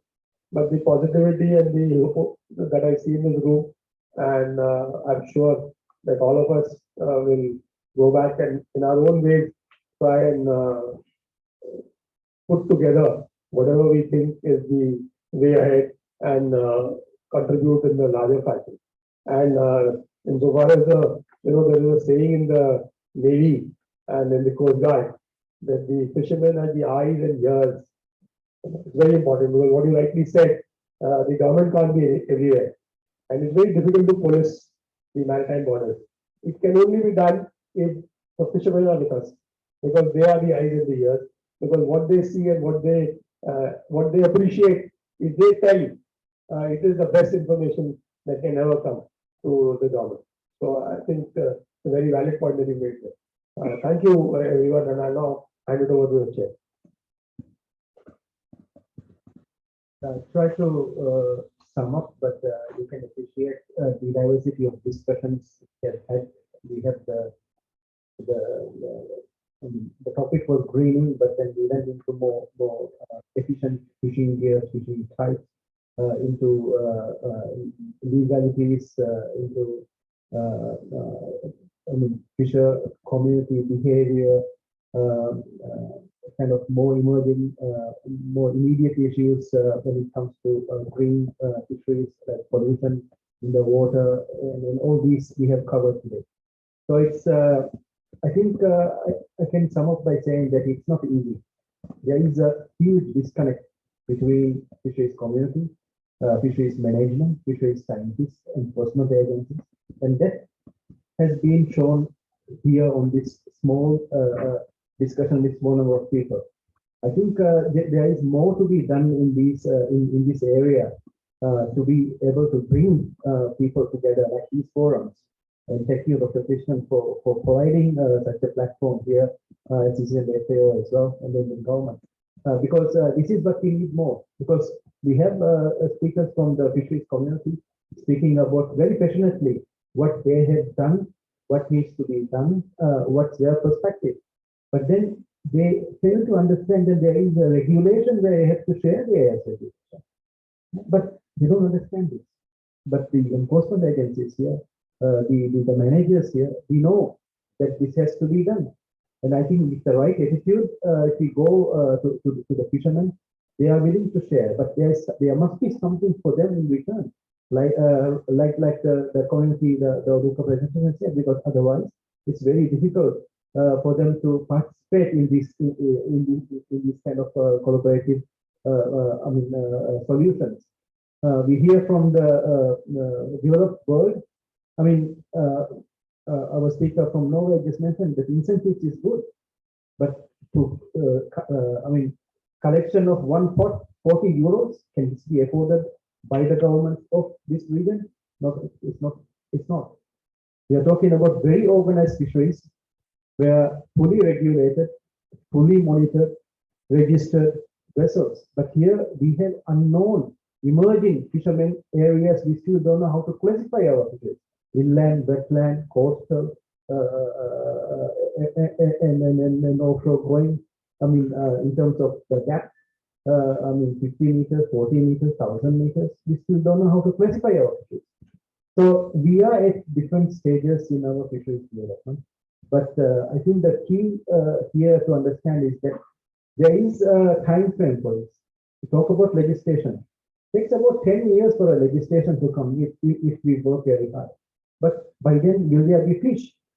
We are talking increasingly the fish stocks are completely gone from yellow to red zones. But do we have time for that? I mean, we are talking about technologies, we talk about innovations, 10 years to come into market. But by the time it comes to the market, is it applicable? Is it adaptable? I mean, just for an example, we come from zero emission, sailboats, rowing boats, and then we went to mechanization. Again, we are going back to zero emission. So in this development cycle, we have to understand what is happening. More industrialized, more benefit-making companies like the car, they went from engines, petrols, other kind of LPGs, and then now to solar cells. But has fisheries come to that level of maturity that this can happen? So we need to ask these questions. I mean, developed countries, they go for carbon emission kind of technologies, fuels. So now we are talking about PV, solar. And we are talking about solar in our boat, which is good. But it takes time. So, and also infrastructure, when we talk about LNG hybrid systems, we just discussed one of the problems is actually fishermen to be able to understand the engineering, to train them so that efficiently manage the engines that they have. So there we can have less more energy efficient systems. But technology transfer in fishermen is not that easy. You know, from changing from a troll net to maybe a persona, you can imagine how long it will take for them to take up this technology. So adaptive technology in a short frame of time is key here, because we don't want to miss the boat or the train. It takes time to develop this. So even the industry people here who have given good innovative solutions for many of these issues have to think a way how to bring in all of us together in a way that we address the issues. And I cannot say any more what Vivek said. We have to look into the whole ecosystem, you know, the entirety of the fisheries issues, and then try to come up with a solution. But I don't think I have more time to speak. It's a very, very interesting topic to discuss, and I hope that each of us take from this the understanding that it is a challenge for each of us to try and in a way make the fisheries more sustainable by innovative solutions, by greener technologies, and trying to bring all of us together and then come up with a solution. So with this, I will finish my summary, and then I'll hand over to Dr. Sabu for.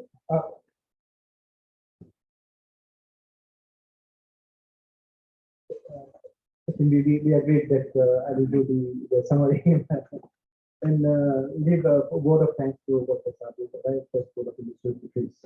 Yeah, thank you, sir. Thank you for that. I'm standing before you to place the vote of thanks on behalf of the organizing team. So what we witnessed today is it's a combined brainstorming session on the fisheries sector and innovations and solutions from the industry. So actually these two were initially planned as a two event, and then right now after hearing all these discussions and deliberations, and we took a right decision that it should have been conducted together. So On behalf of the organizing team, I would like to thank the respected chair, Dr. Shaini, then Mr. Salingama and Chamita Namar, Commodore Debashish Lehri, Dr. D.K. Das for chairing this session and for your valuable time. Thank you, sir. And on behalf of the organizing team, I would like to thank the speakers of this Greening the Fisheries session, Commodore Debashish Lehri from NMF New Delhi. And I would also like to thank Dr. Srinivasa Kumar, Director in COIS, for speaking on the topic Greening the Fisheries sector, innovations and ideas from the employees. And also, I would like to thank a Joint Secretary of Department of Fisheries, Government of India, Sri Sagar Mehra. And I would also like to thank the industry representatives. So we know that when we planned this particular event, we also planned as an expo in the open area. We contacted many industries within a short time, and many were responded. And due to the short time period and due to some logistic issues, and due to the space constraints in this portal, so we could not accommodate many like the expo and also in this particular session. So on behalf of the organizing team, I would like to express sincere thanks to Mr. George Haney, Director Environmental Group, Mr. Ulf Lundwall, Chairman of the Board of OISC Norway, Mr. Inek Shorsala Nagnas, Fishery Advisor of Kongsberg Maritime Spain, and Mr. Alfredo Sepier, CEO of Shell Catch USA, who joined us through online. And one of the important things from the local legislation at the ODAC group, that is Mr. Xavier Lawrence. One of the important innovation which is really to implement in more areas. And from the Garware Technical Fibers, Mr. Jitendra Soni. So I take this opportunity to thank each one of you for your valuable contribution to this particular session. And I would like to thank Director VOBP for all his efforts for organizing this side event, and National Maritime Foundation, Central Institute of Fisheries Technology, Tamil Nadu Geralda Fisheries University, and Cochin University of Science and Technology for co-sponsoring this particular event. In conclusion, I would like to say that what we need is a combined effect, that effort like the academia, industry, research, fishermen, everybody should be sit together and discuss the problems continuously. Then only we can solve the majority of these challenges, especially the growing population, demand for nutritious food, livelihood of fishermen, and more importantly, protecting the environment for living. Thank you, one and all. Thank you very much.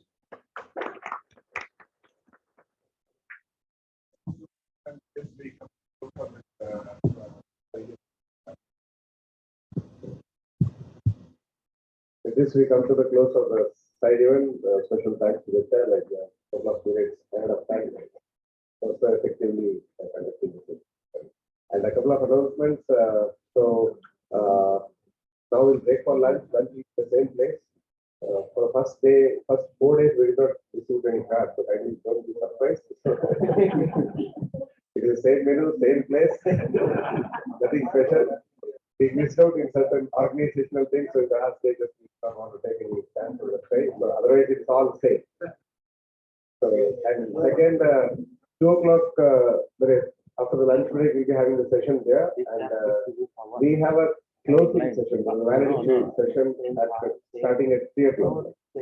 And the working group of the IC's FAO team will be continuing after that. So 3 to 3:45 will be having a validation. I request all of you to kindly be available for that. So after lunch, we are in the main hall. Thank you so much.